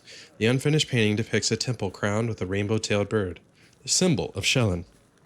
5 people dressed in robes stand before the temple. Men and women, young and old, they all gaze back at you with radiant happiness and joy in their serene eyes. My brothers and sisters in faith. They sent me for help and then they saved my life, Commander. If the Prioress hadn't ordered me to escape the city and seek help, I would have died right along with them. Instead, I met Queen Galfrey on my way to Nerosian and hurriedly returned to Canabres, only to find my friends dead on the steps of our desecrated temple. I want to draw them the way they live on in my memory. Wise, beautiful, and loyal to their goddess and their city to the very end. Soziel touches the edge of the canvas gently, as if patting a friend's shoulder in consolation. This is why you have to treasure every moment you spend with the ones you love. Today you're together, but who knows what tomorrow may bring. You're right. I took their company for granted and never How is even that chaotic? imagined that they might just disappear in the blink of an eye. I guess living in the moment is so chaotic. Many words left unspoken. Mm. Now it's my duty to make sure my friends and tutors did not die in vain. I will honor their sacrifice by making this world a bit more beautiful and kind. What made an artist enlist in the army? Perhaps I am a true artist, or simply an amateur who defaces canvases in my spare time. My goddess is a patron of art, so painting is part of my prayer, and I put all my heart into my pieces. But I am a cleric above all else, so I must also tend to others. I went to war because here's where I'm most needed. Sure, I could be painting idyllic landscapes and offering empty prayers to my goddess, but that won't stop people from dying. My goddess has no tolerance for false piety. You wanted to discuss something with me, right? Yes, I have a personal request. Before we undertake our journey and leave Canabras behind, I would like to visit Martyr Zacharias' cemetery for a funeral. It's not far from here, and it's important. I would like to pay my respects to my friends from the Temple of Shaylin who died defending the city. So he is joining my party. If it's not too much trouble, I would like you to come with me to honor their memory. Their friends and family will be at the funeral, and perhaps the commander's personal presence will bring them comfort. Perhaps. I know that you are burdened by many cares right now, so I understand if you can't find the time. But if you could, I would be sincerely grateful. I like that expression, burdened by many cares. It was nice meeting you. I can't confirm whether I want to do it. It was nice meeting you. Now I have to go. You must be rather busy indeed. Leading a crusade all by yourself is no joke. I still believe that you are up to the task. This war has been raging for 100 years, but you've given us a chance at victory. Cool. I like that guy. Although I don't really have need for a cleric, since I have Darren. Who's the other guy I was supposed to talk to? Or was that girl? It was I think she was a gnome. Camellia? Greetings. The neat smile on Camelia's lips disappears so quickly you almost wonder if you imagine it. What do you think of the powers you received from me? Camellia shrugs nonchalantly. People of noble descent grow accustomed to ample opportunity. The powers I received from you are useful, but I see no point in treating them with excessive piety. I don't really like her.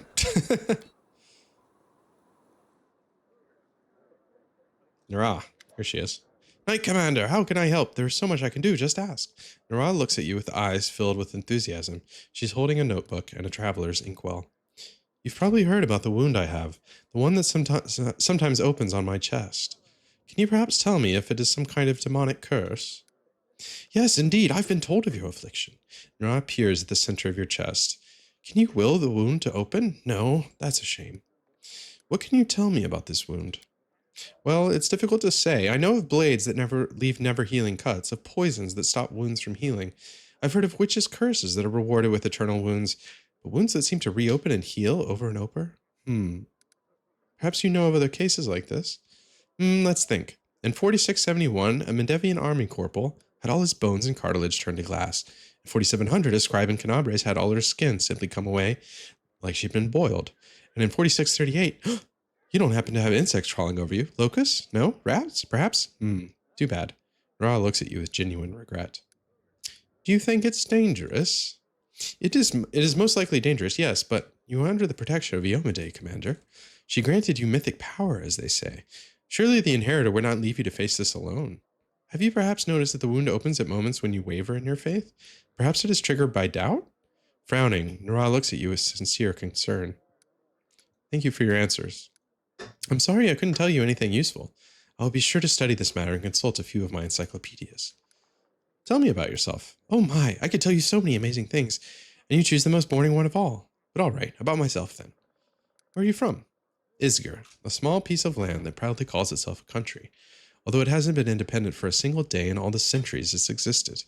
They have a lot of national pride, but all of it is borrowed, always looking to the great day when they can at last be free from the rule of Cheliax. A military nation. Interesting.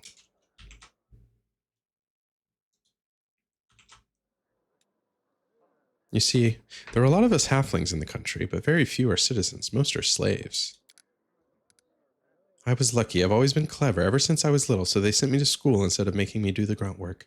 They taught me to count and write, and I was sold as a secretary to Lord Axelar Tresbot. He's the one I left Isger with, never to return, I hope. How did you come to serve Queen Galfrey? I was a slave of Lord Axelar Tresbot in Isger, my homeland. Oh, what a man he was. He towered over his fellows like a rock over a garbage heap. A true hero. He brought me as a simple secretary, but he made me learn the history of the world wound. All of it, one volume after another. He hired tutors for me, even sent me to meet prominent historians. He didn't want a simple slave, but a slave with an impeccable education. A little bit of Stockholm syndrome going on. Lord Tresbot was going on a crusade. He firmly believed that the servants of the good gods were weak, and only a follower of Asmodeus could stand against the demon invasion. He took me along as a secretary, a historian, and most importantly, he entrusted me with recording his glorious story for future generations. In his crusade, Lord Tresbot performed many brave feats, but even he could not stand against the whirlwind alone. In his final battle with the demons, when my lord realized he was doomed, his final act was to cover my retreat so that I could tell the world of his great deeds. Some people have said what he did was not heroic, just an arrogant moron, puffing himself up one last time. But I say curse their tongues. My difficult journey ended in Mendev, where I found my freedom. There I published, so the only reason she got freedom was because he died. There I published Lord Tresbot's biography, and I don't want to boast, but who am I kidding? Of course I do. The book sold in great numbers, and made me rather famous for a time. That's what brought me to the Queen's attention. She invited me to her court. After all, she was curious about my deceased lord, and she was in great need of an expert on the history of the Worldwound. I hope you'll find me useful as well. So you're not just a historian, but a writer too? Will you write me a book about my crusade? Ha! Why not? As soon as we finish off their demons, I'll get right to it. Just take care you don't end up like Lord Tresbot. Do you worship any deity? She makes a wry face. When I was a slave in Isger, they would beat me with a stick to force me into believing in Asmodeus. They hit me and said it was for my own good. Ever since then, I don't like temples. Realize there are different gods like Desna or Caden who teach goodness and freedom. But it's just, as soon as I smell frankincense, I can see the slave driver's stick. Maybe one day I'll be able to turn into a deity without cringing from a blow for not being reverent enough. But for now I let others pray for me. Nora smiled trim. The first atheist I've encountered. She sounds sincere, but you feel she's holding something back. Thank you for your answers. Tell me the history of the Worldwound. Tell me about Old Sarkoris. It was an unforgiving country inhabited by numerous tribes of Kelid barbarians. Imagine Numeria, but without those metal mountains. Or the realm of the Mammoth Lords, but with a milder climate. That's Sarkoris. The country was ruled by priests of forgotten deities and shamans. It is said that since even back then, before the Worldwound, the boundary between worlds was especially thin in this region. Since ancient times, Tiscaris had his claws sunk deep into the minds of the locals. His cult thrived here for many centuries. Aroden tried to stamp them out, but in the end, of course, he passed away. How did the Worldwound come to be? It happened the year Aroden died. Oh. On the eve of his return, his clerics were cut off from his power. Now presumed dead. 4606, a little over a century ago. No one knows if the timing was coincidental or if there's some connection with Aroden's death. But I'll tell you what we do know. The priests and shamans who ruled Sarkoris hated arcane magic and all who practiced it. Wizards and sorcerers were driven from the land or worse. One of their prisons held a witch named Arilu Vorlesh.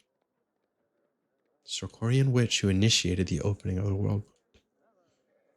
Interesting. We know nothing about her besides her name, of course.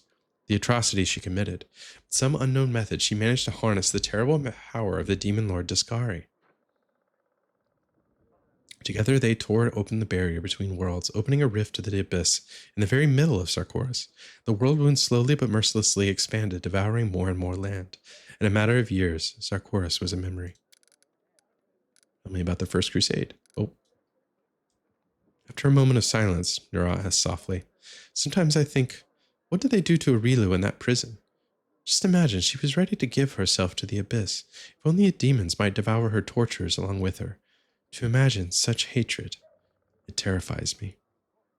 Wow. Arilu Vorlesh.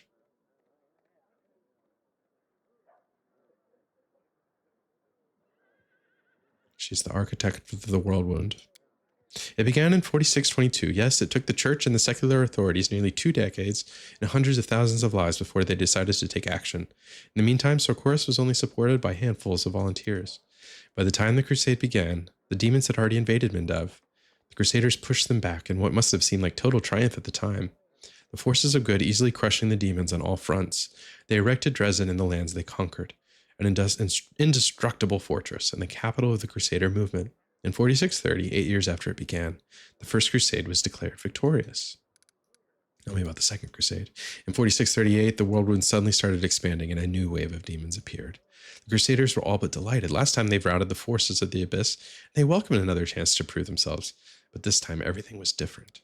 Instead of scattered gangs, they faced a large and organized army. Dresden was besieged, and the Crusaders lost all the lands they'd won back before. They had to retreat, and all that remained of Sarkoris was left to the demons. About 50 years after the opening of the world wound, Dascari found an ally. Baphomet entered the war, a cunning, insidious demon lord who prefers deception to open conquest. He sets his enemies against each other and lures the virtuous onto the path of wickedness. Traitors appeared among the Crusaders, secret agents of his cult. For a time, no one suspected a thing, even as they watched helplessly as the Crusader movement fell to ruin. Where once valor proudly stood, Yanmega! Now greed and dumb cruelty reigned, and outrage was drowned in apathy. In 4665, the church announced a new crusade, hoping to boost morale. They didn't succeed, to put it mildly. Some fought the demons in earnest, and for a time they even dared to hope to retake Dresden. The Third Crusade would be remembered as a witch hunt in every sense. Inquisitors hoped to purge any cultists from the ranks of fighters, but instead they got a barrage of denunciation, widespread suspicion, and innocent victims. It sometimes happened that two orders would denounce each other as traitors and wipe each other out, much to the demons' delight. Tell me about the Fourth Crusade. Of course, the demons had no intention of sitting quietly caged behind the wardstones. They kept attacking Canabres, trying to reach the stone and destroy it, or just scratch its surface, or if even that wasn't possible, befoul it. The Crusaders drove the demons away from the city again and again. The Fourth Crusade would last for 15 years, an exhausting study of positional warfare. The demons attacked and they were pushed back. The Crusaders went on the offensive but were forced to retreat, and all the while, the losses were tremendous. Thank you for your answers. You just have to remember to stop me, or I'll go on about it forever. The Fourth Crusade's only achievement was that they didn't let a single wardstone fall. They didn't retake a sliver of land, to say nothing of Dresden. So many lives just to maintain stalemate. You can imagine how that affected morale. Let's head out. The Fifth Crusade is my story.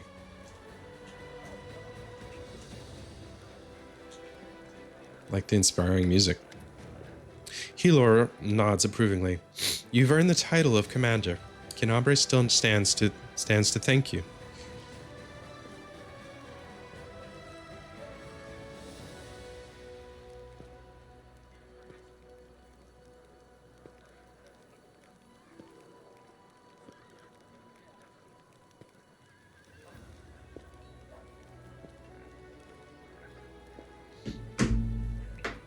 But you'll have to be doubly on your guard. Your Eminence places a target on your back, and there are assassins about.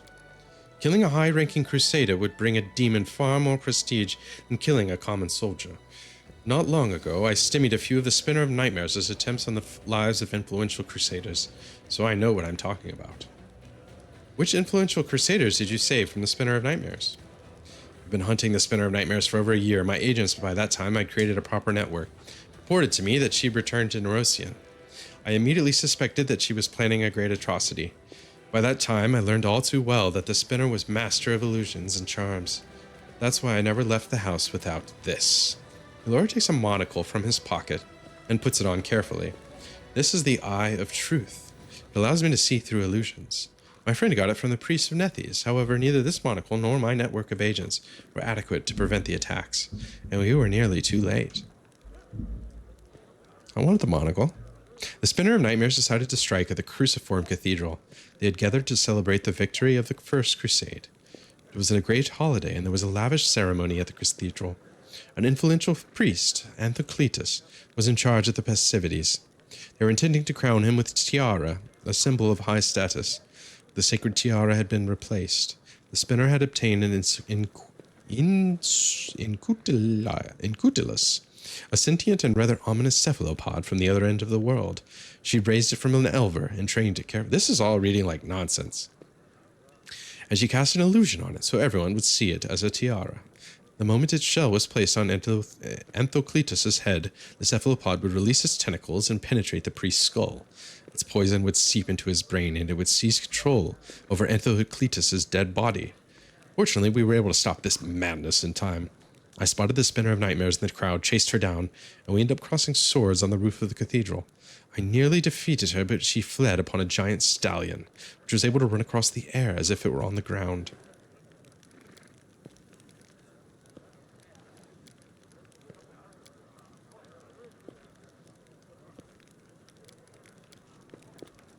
I could hire them, but they cost $1,800 to get Pathfinders. Don't have that kind of money yet. Okay, I've talked to pretty much everyone.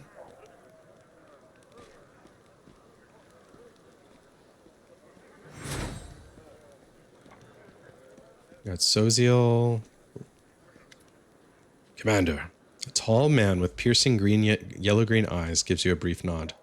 Let me personally congratulate you on your new title, and thank you for your time in advance. I am the Yota Hawkblade, an inquisitor of the Church of Yomade, the bringer of light. I require your assistance in a certain delicate matter involving one of your companions, young Count Darren Arinde. What brings you here? I ask you to assist the Church of Yomade in an investigation of the utmost importance. I understand that the leader of the crusade has plenty of other matters to attend to, but please allow me to tell you the details. Perhaps it will explain why I am calling upon you. The Inquisitor's open face instantly reveals his feelings. He frowns and looks through you, lost in his thoughts for a moment. I suppose that you have already heard about Count Arinde's story. I refer to the tragedy at Heaven's Edge Estate. Tell me what happened at Heaven's Edge.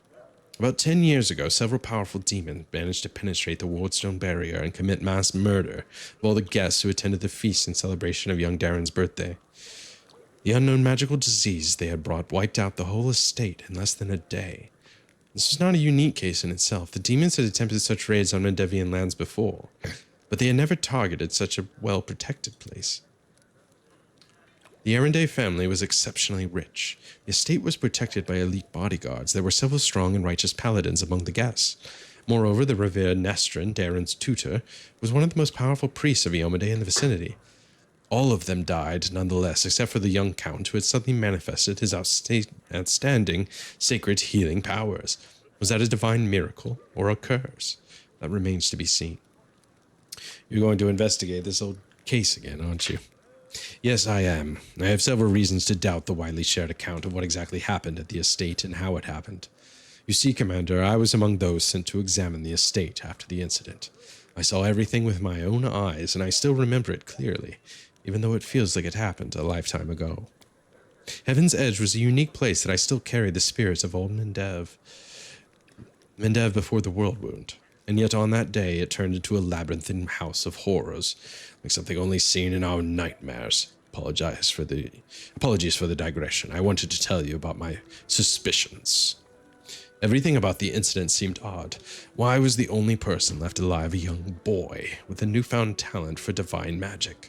Why did nobody send to Canabres for help, even though the agony spanned many hours?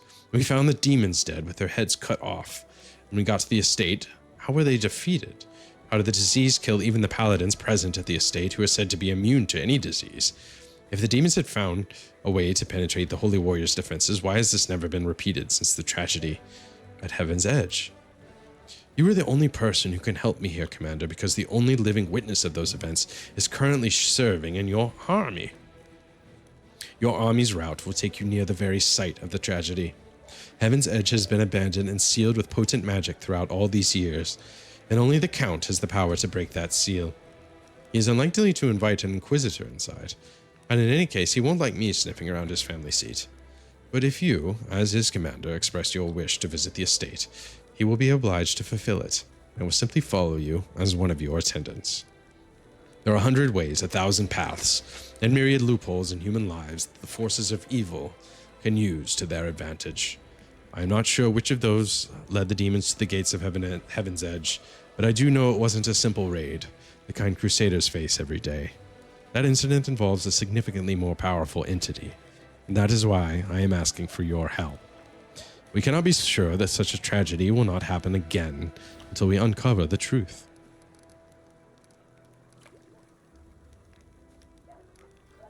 You have already been to the estate several times.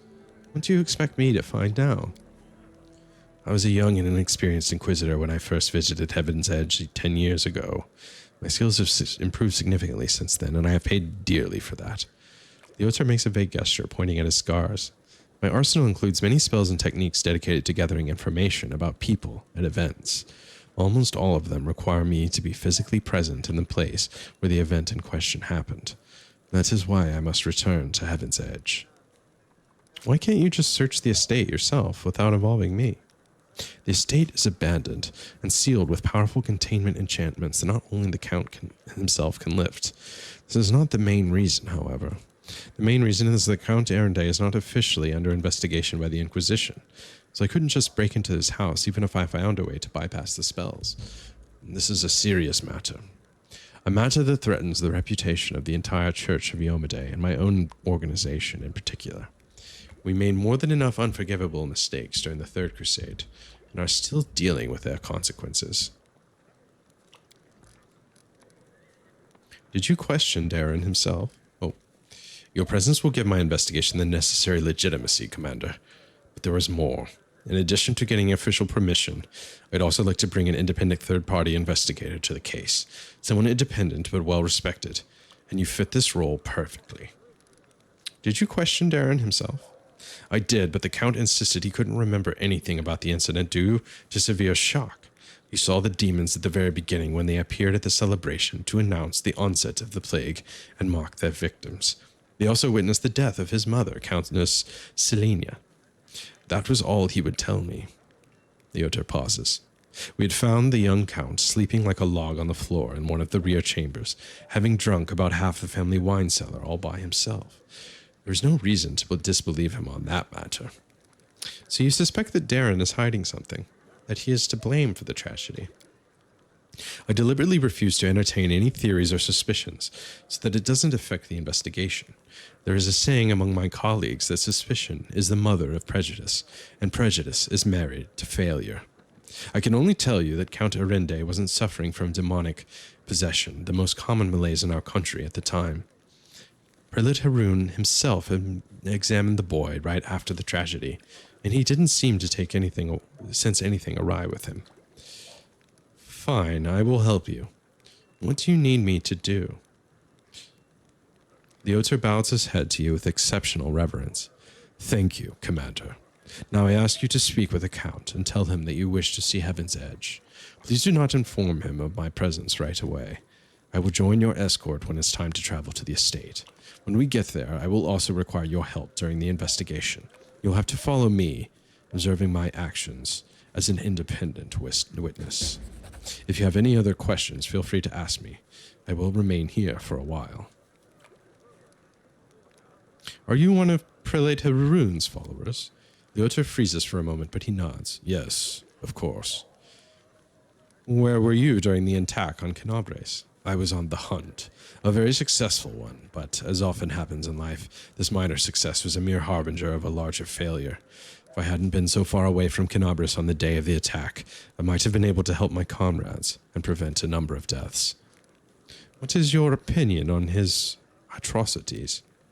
The Otar is silent for a while. Usually people reveal such things about themselves only to the confessor, but not some curious stranger. Still, I did ask for your help, and that imposes certain obligations upon me. Let me put it like this. I spent enough years by Prelate Holrun's side to learn how to keep him from going over the line. The Prelate is an extraordinary man, but he has fallen prey to his own paranoia and monumental sense of responsibility, which has gradually eroded his razor-sharp mind. He has witnessed so much hideous darkness that he now sees it in every shadow. Yet his strength was, and still is, a shield for all the people of Mendev. That is my opinion. His comrades and advisors are necessary to prevent him from making unforgivable mistakes. Thank you for your answer.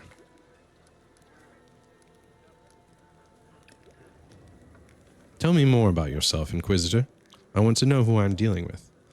I am Ulfin by birth, but I have lived in Mendev for most of my life, dedicating myself to the service of the Inheritor. My warrior brethren mostly worship Gorum. Gorum is the god of iron? God of battle. But I've never been eager to fight for the sake of battle alone. I was a good fighter in my early youth, could easily best most of my peers, but I didn't enjoy showing off my skills. Victory is bland on its own. Purpose adds flavor to war. I have to go. Interesting. So I got a new quest from him. Hey, it's the golem. Irabeth, what is this thing doing in our camp? It's under my supervision. Since the day we were blessed with this shiny tatterbox, we shall brighten and vivify its day. There have been 16 attempted thefts, 2 by those I had trusted by protecting it. You think we should have left it in a ravaged city to some smart aleck could chop it up? No, it's now the property of the Crusade, which means I'm going to stand guard over it even if I have to keep this beautiful oaf in the command tent. Happy to be of service, and may Shilin brighten and vivify your day. Can he change my...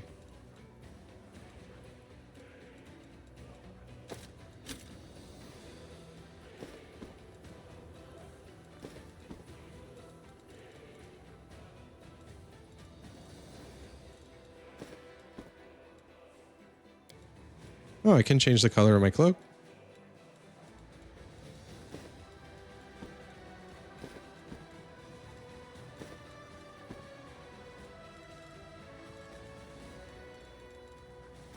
Or I could make it brown or black.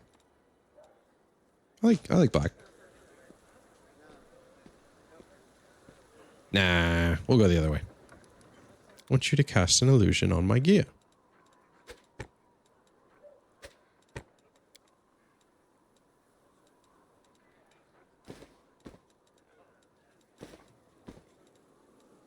Oh, I can't change the color of that, but I can change the color of this. Aha. Can I have red bracers?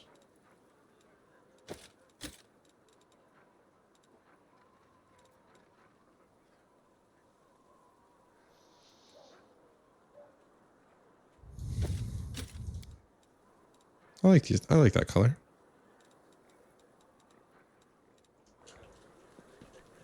Tread lightly. I think I've talked to her. I didn't really talk to Ulbrich. Is he over here?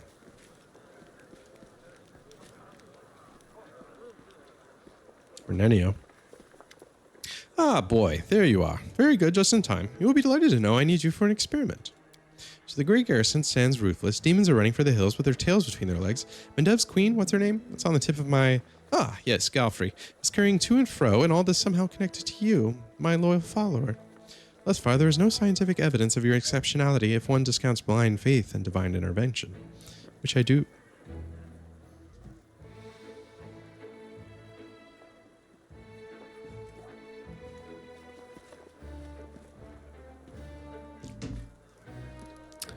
We, people of science, refuse to believe in the inexplicable without any proof.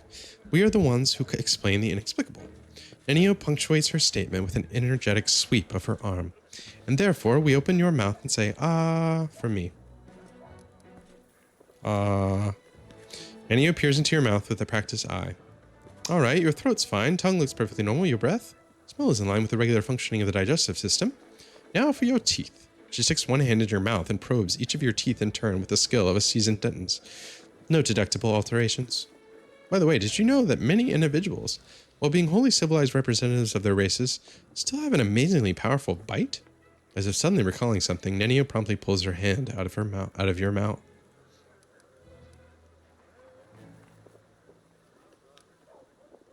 Are you really trying to find a correlation between fang length and civility? For the good of science, I look for correlations everywhere and everything. How can you prove there's no correlation if you don't bother to look for one? Can you? Let's definitely test that someday. Ears, let's check your hearing. Testing! Nenio yells right in your ear and nods in satisfaction as she observes your reaction. Your hearing is fine. But don't worry, it's scientifically proven that it should return to normal soon. Next, eyes are clear. Posture, satisfactory. Limb length is standard. No lice. She stops, rubs her chin in contemplation, and in a slightly dejected tone says, Boy, you are the picture of health. It's a pity. I was expecting to find some anomaly. Well, now let's express your mental state. Imagine a hypothetical situation. You are a tree. 2 squirrels have found their way into your hollow and are now copulating there. What do you do? I'll do precisely nothing, because I'm a tree. An unconscious act of withdrawal, along with a lack of trust in your own abilities, or perhaps just a healthy dose of pragmatism. On to the next question. Another hypothetical situation. You are a tomato. You have just been picked from a vegetable patch and put into a crate. You know that today the cook will use half of the tomatoes from your crate to make soup. What do you do? There's nothing I can do. I'm a tomato, remember? An unconscious act of withdrawal. Inability or unwillingness to see something bigger behind something small. All right, I understand. On the surface, it appears you don't really believe in your ability to change things. But in fact, you are a strong pragmatist who knows perfectly well what you can and can't do. Your reasoning is that of a mortal, one who's capable of achieving a great deal, though he would deny even that. On that note, I deem this experiment complete. Thank you for your participation. Nenio looks at you pensively and then gestures at you with a wide sweep of her arm. And yet you remain a puzzle to me. I love puzzles. One of these days I will solve you completely. Unless I forget. Now I have time to answer your questions. Come on, ask away. I have to go. Okay. I'm gone. Did all that. Once I get through this little kind of interlude, I'm going to call it a night. Thank you so much, everyone who stopped by. Rumbledum, Hierophant, Kim, Ilan, Jenna. Follow my steps. I didn't talk to Sela. Hello. So, Sela looks anxious. What do you reckon about everything that's come crashing down on us? All the responsibility, command, this new power? It's a little overwhelming, to be honest. Don't be sad. Look at me. I'm sitting here worrying over my troubles, but you have it much worse than all of us put together. I'm still frightened by what happened in the Grey Garrison. Were we really chosen? By Iomade herself? You know, back when I was a snot-nosed kid who just started down the path to becoming a paladin, I imagined once or twice that I was going to do something heroic. The lights would shine down on me, the trumpets would sing, I'd hear the voice of the goddess, or at least her herald, you know? I'd be informed that I had been chosen for a great cause. But that's the point where my imagination always failed me. Somehow, it really happened. Without all the trumpets or the herald or even anyone explaining what I had to do. Though it's clear as day, my place is here, in this demon-ridden wound. Quite a lovely war going on, in fact. Endless, I hear. I'm gonna need some time to wrap my head around this. Spare me an hour and I'll crawl into some dark corner and whine about my hard lot. What can I tell you? I cry easily. Thank you for speaking with me. Let's head out. Is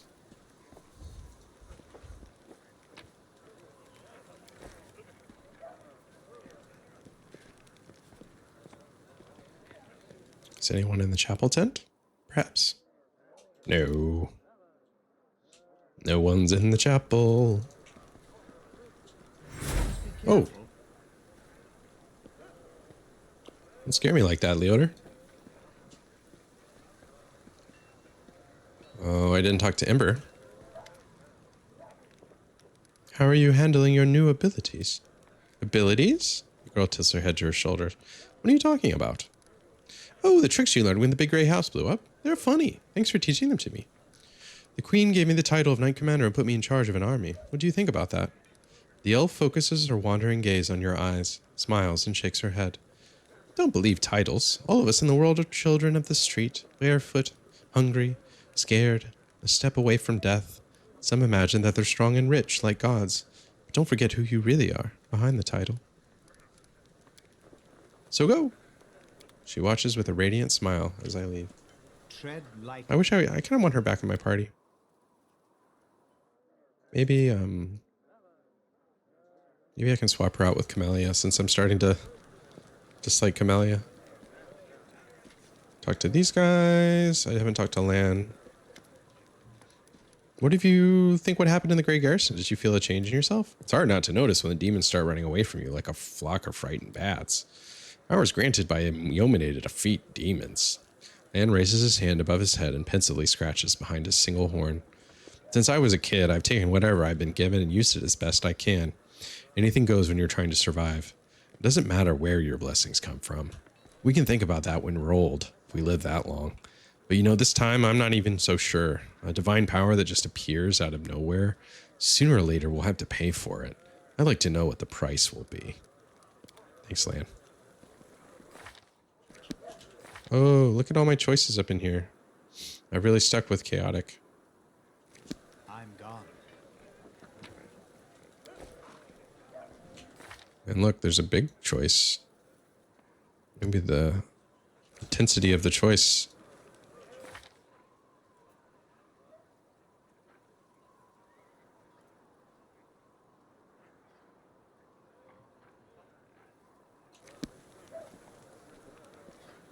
I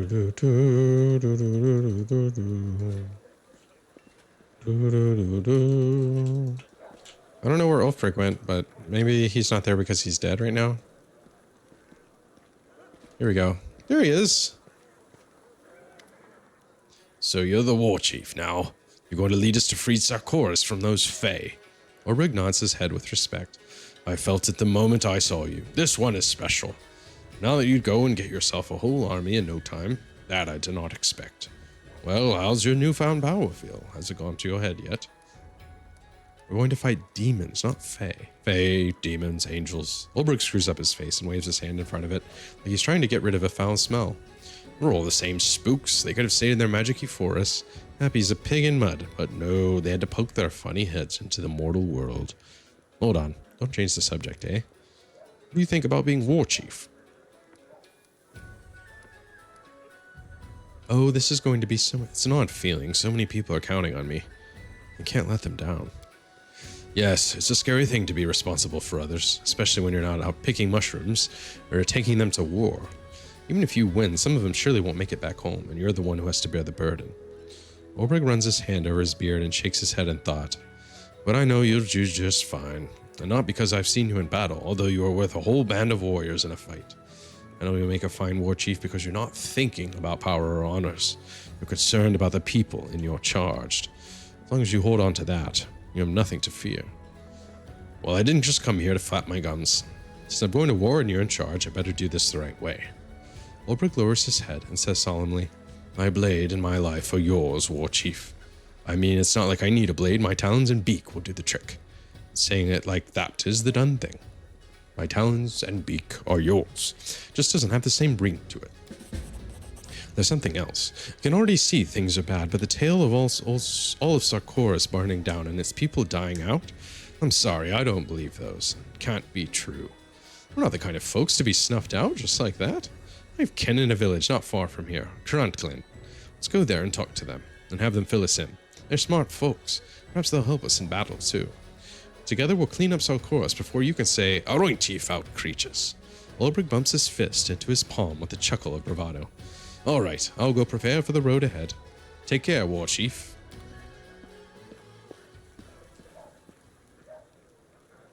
Okay. Follow my steps. That was cool. To the exit. Who do we want to take? Definitely Woljif. Definitely Sela. Definitely Ulbrich. I could maybe do without her. Take the new guy.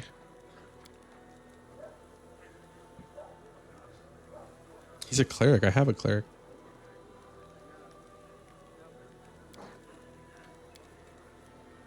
Let's bring him instead of Darren, maybe?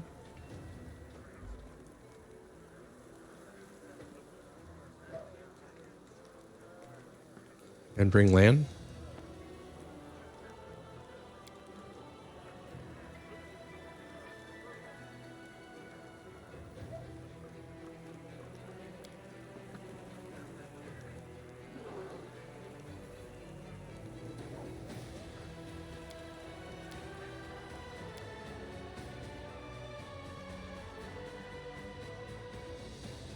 I never really liked Lan, so I left him behind. Oh, here we go with the world map.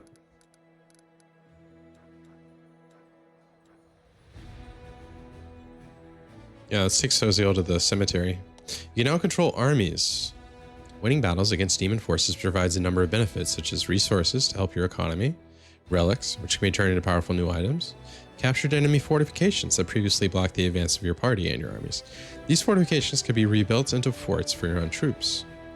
Enemy armies differ in their strength, which is displayed as a number next to the army's name. By hovering over, you can learn more about its composition and the reward it is guarding. You can switch between party management and army command modes by clicking the banners at the top. In army command, you can select armies by using the army panel on the left or clicking the figures on the map. Much like your party, armies use roads to move around the map. To move, an army must spend movement points, which can be restored by resting for 1 day. Okay. Interesting. Oh yeah, there's my army. And there's Canabres. Let's go to the cemetery, eh? The path is unknown. Okay. Yes, I can mythic path him. What's his deal?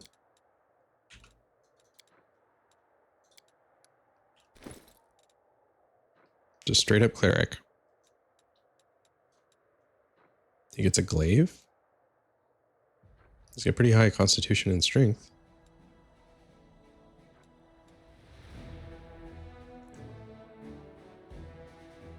Neutral good. What is this soft, kind man doing in a war? It's easier to imagine him harvesting ripe grapes than killing enemies. But he came here, and his hands are scarlet not with berry juice, with the blood of slain enemies and fallen friends. This servant of the goddess of beauty gives all of himself to his comrades, trying to protect as many lives as he can. But who will protect him?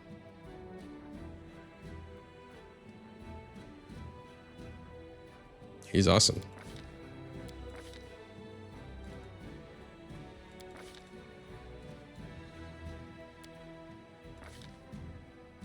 Mythic path.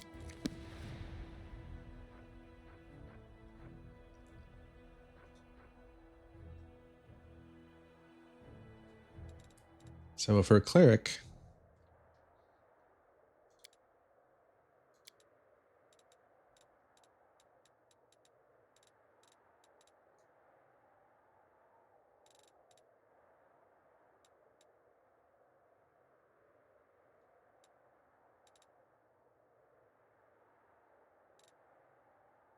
boundless healing.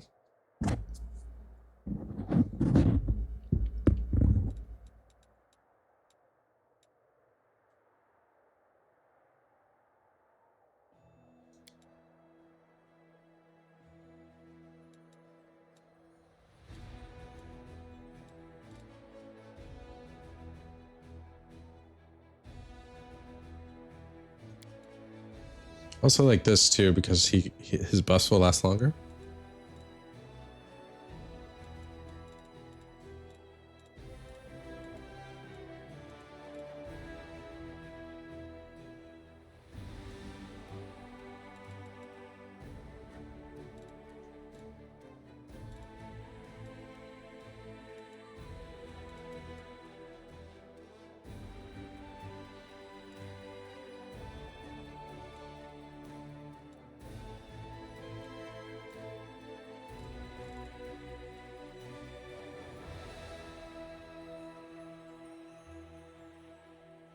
Let's take abundant casting. I think more healing spells as opposed to lasting longer.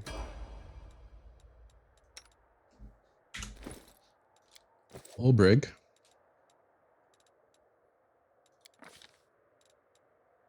Maybe some more athletics, more perception, more lore.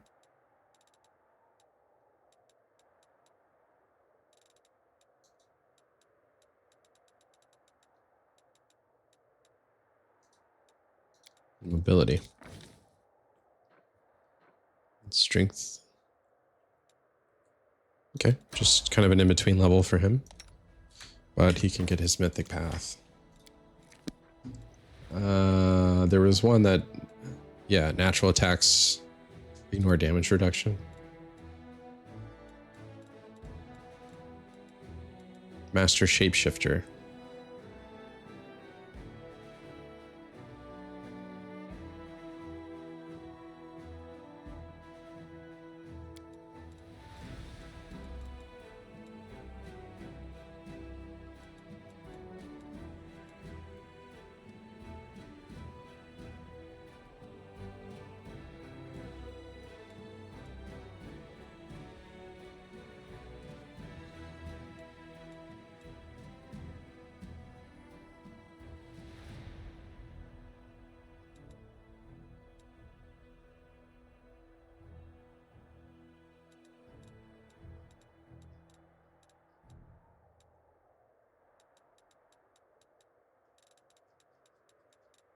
I like Master Shapeshifter for him.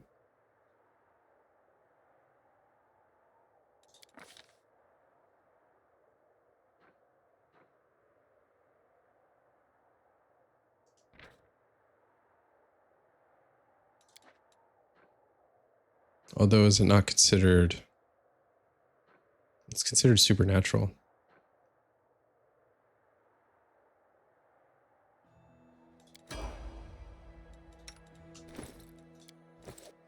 Sela, what do you get?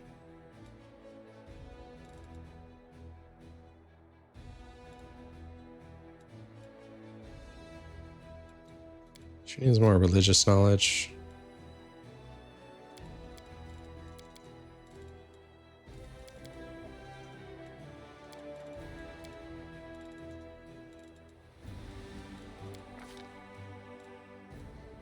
She gets mercy. She can heal fatigue, diseased.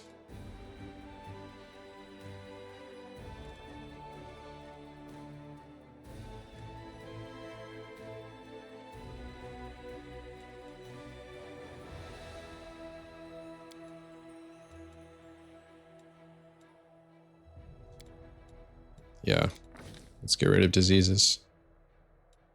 Right? Or she can cure fatigue. That's also pretty good.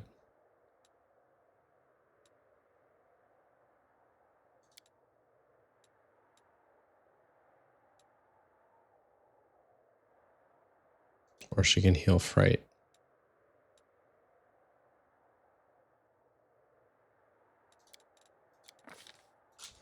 Let's take disease healing. Eldritch Scoundrel. Trickery, mobility, stealth. Magic device. Perception. Ooh, okay, gets a level 2 now.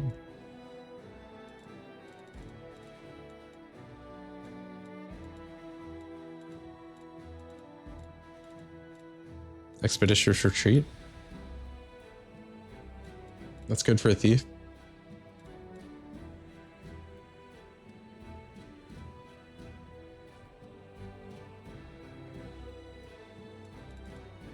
Reduced person is good. To get the dex bonus.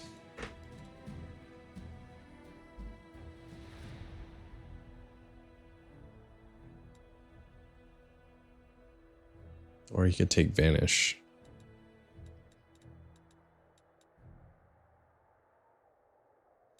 I like Magic Weapon.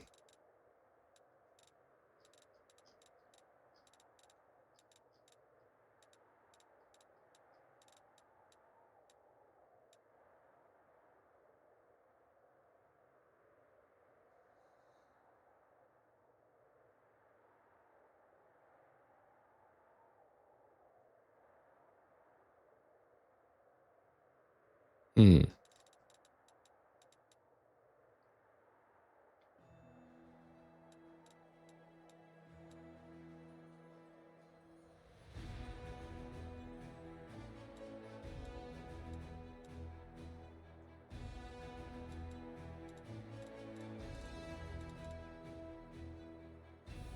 I like see invisibility.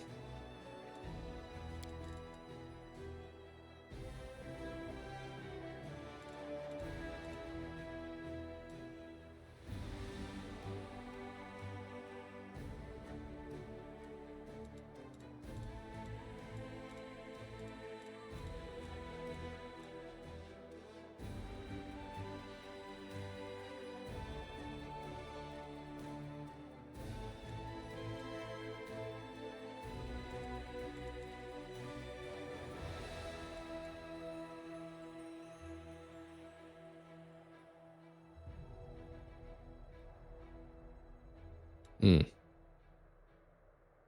4d6 with frigid touch. Melee touch attack.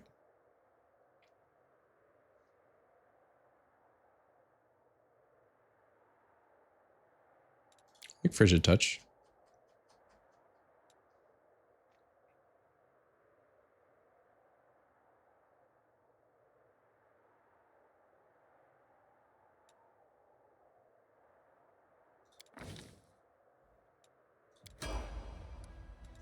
Finally, last but not least, Camellia. Trickery. Perception.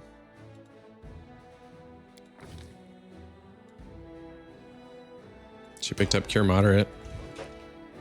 Okay. The path is unknown.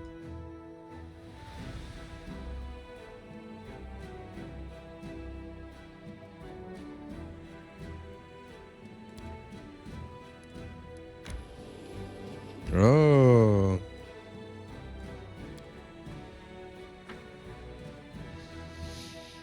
Okay, I think we save here. Call it a night. Thanks so much for everyone who stopped by. I really appreciate your support. If you like the content, please give me a follow. My name is Yi. Oh. An elderly man limps toward a grave and clumsily throws a handful of soil inside. How unfair. They were all so young. They had their whole lives ahead of them. They sacrificed themselves, and an old cripple like me still lives. An elven woman with her face bathed in tears steps up to the grave. She whispers, "The painting. It burned like everything else in the house. There's nothing left for me to remember you by. Nothing." A young man throws a handful of soil into an open grave and stands beside it for a while, lost in thought. Finally, he sighs and steps back. Soziel throws a handful of soil into the grave in front of him. He takes a breath and prepares to speak, but it seems that he simply cannot find the right words. The cleric wipes his tear-filled eyes, gathers his resolve, and says in a gentle voice, "I wish you a warm welcome in Shalene's realm. We will win this war, I swear to you. We'll banish this ugliness and evil, make the world richer, and let peace blossom in it. We'll make sure anything like this. He breaks into sobs mid-sentence and falls silent without finishing his declaration.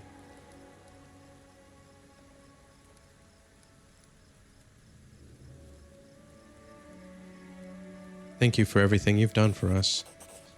Soziel is too absorbed in his grief to hear you, but the other mourners nod in approval, wiping their teary eyes. They were good people. I can't believe they're gone. What is that?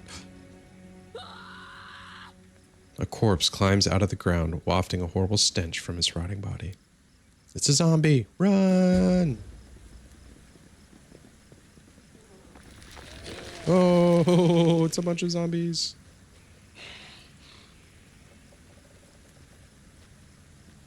Thank you. Playing Diablo but still listening. Lots of progress, yes. A lot of dialogue tonight. A good rest. Alright, I'm gonna get through this fight. These guys should be easy. Turn into griffin shape. How's Diablo going? What class are you playing there? Diablo 2 or 4?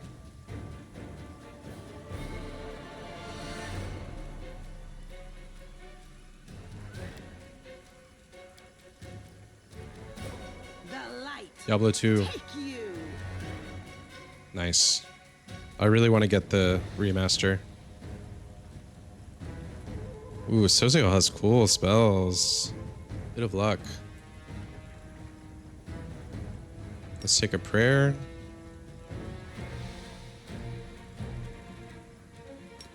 Got Spark Scan on Sela.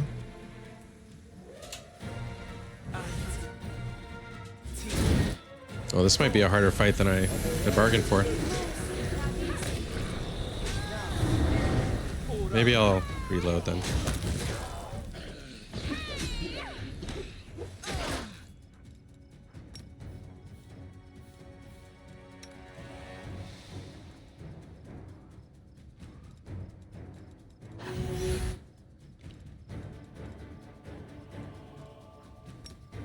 Let's do a smite. This zombie is a lord? It's a zombie lord? 22 damage.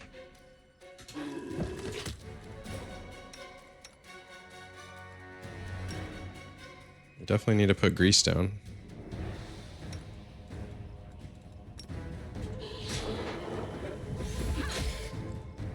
Ulrich went down. But we got a heal on him. He's back up. Supposedly. Wolf, you've got to put that crossbow away.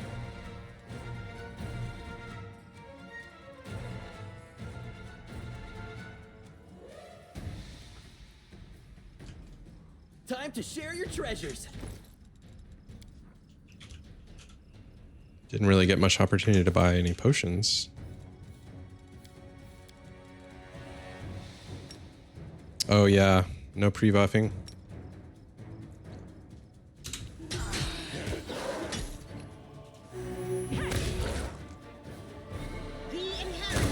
Sela's got the big axe.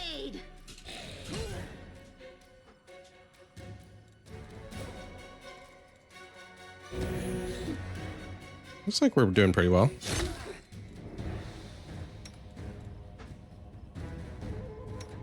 My new guy. What's his name again? Soziel. Touch of good. Let's just keep healing. We probably should run away though. He's getting attacked by 3 guys. Shield of Faith potion? Yeah, why not?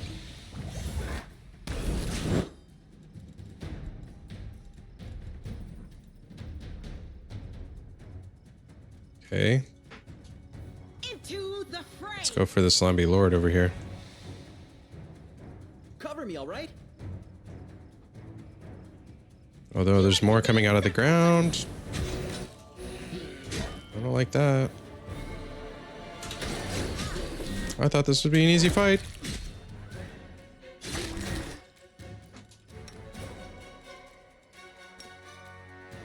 We're surrounded.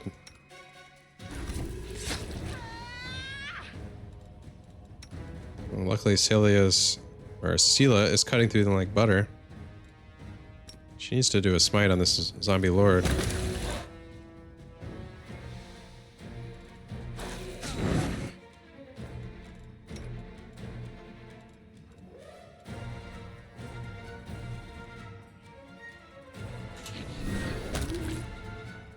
Oh yeah. Ulbrich's amazing. So glad to have you back, Ulbrich.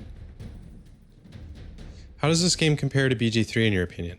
I would say it's like the more advanced system makes it a little bit more difficult to understand. It's definitely not, I would not recommend this as anyone's first CRPG, but if you've already beaten BG3 and you want more and you're ready for a little more complexity, this game is amazing.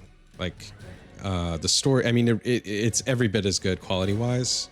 I just think it has a little bit more mechanical complexity. You kind of need to know what you're doing. And it's also just overwhelming with how much you need some amount of exposure to D&D or BG3 or something, I think, before attempting this, because it really helps if you have some knowledge of what the spells are, what AC is, so some of those like fundamental concepts. It's like a level 300 course, and BG3 is a level 100 course. If that makes sense. Also, Nurbo, thanks for joining. We are fighting some zombies here. They sprang up out of the ground when we were just trying to bury some bodies. Oh, I lost my camera. This happens.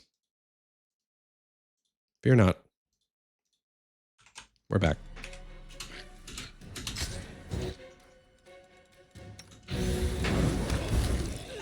That works. Also, you get a griffin in this game, and I don't think you get a griffin in Baldur's Gate 3, so... I'm very pro-griffin. Especially because he's just making zombies explode all over the place.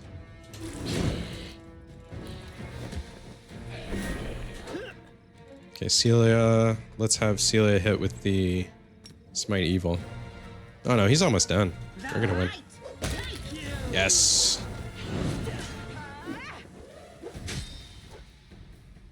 Aim carefully. We're all so much stronger. With a heavy heart, Sozio looks at the corpses of his friends, returned to rest by his own hand. What is this twisted mockery? Who could possibly... Wait, what's this? He bends down and recovers something from the ground. Take a look at this. Sozio hands off a black onyx gem to you. Once precarious, this stone is now covered in cracks, falling apart in your grip as you examine the engraved Minotaur's head, the unholy symbol of Baphomet. The cleric's voice, perplexed at first, fills with rage as he speaks. Cultists! Simply murdering my friends was not enough for them. No, they had to come to the funeral and desecrate their graves.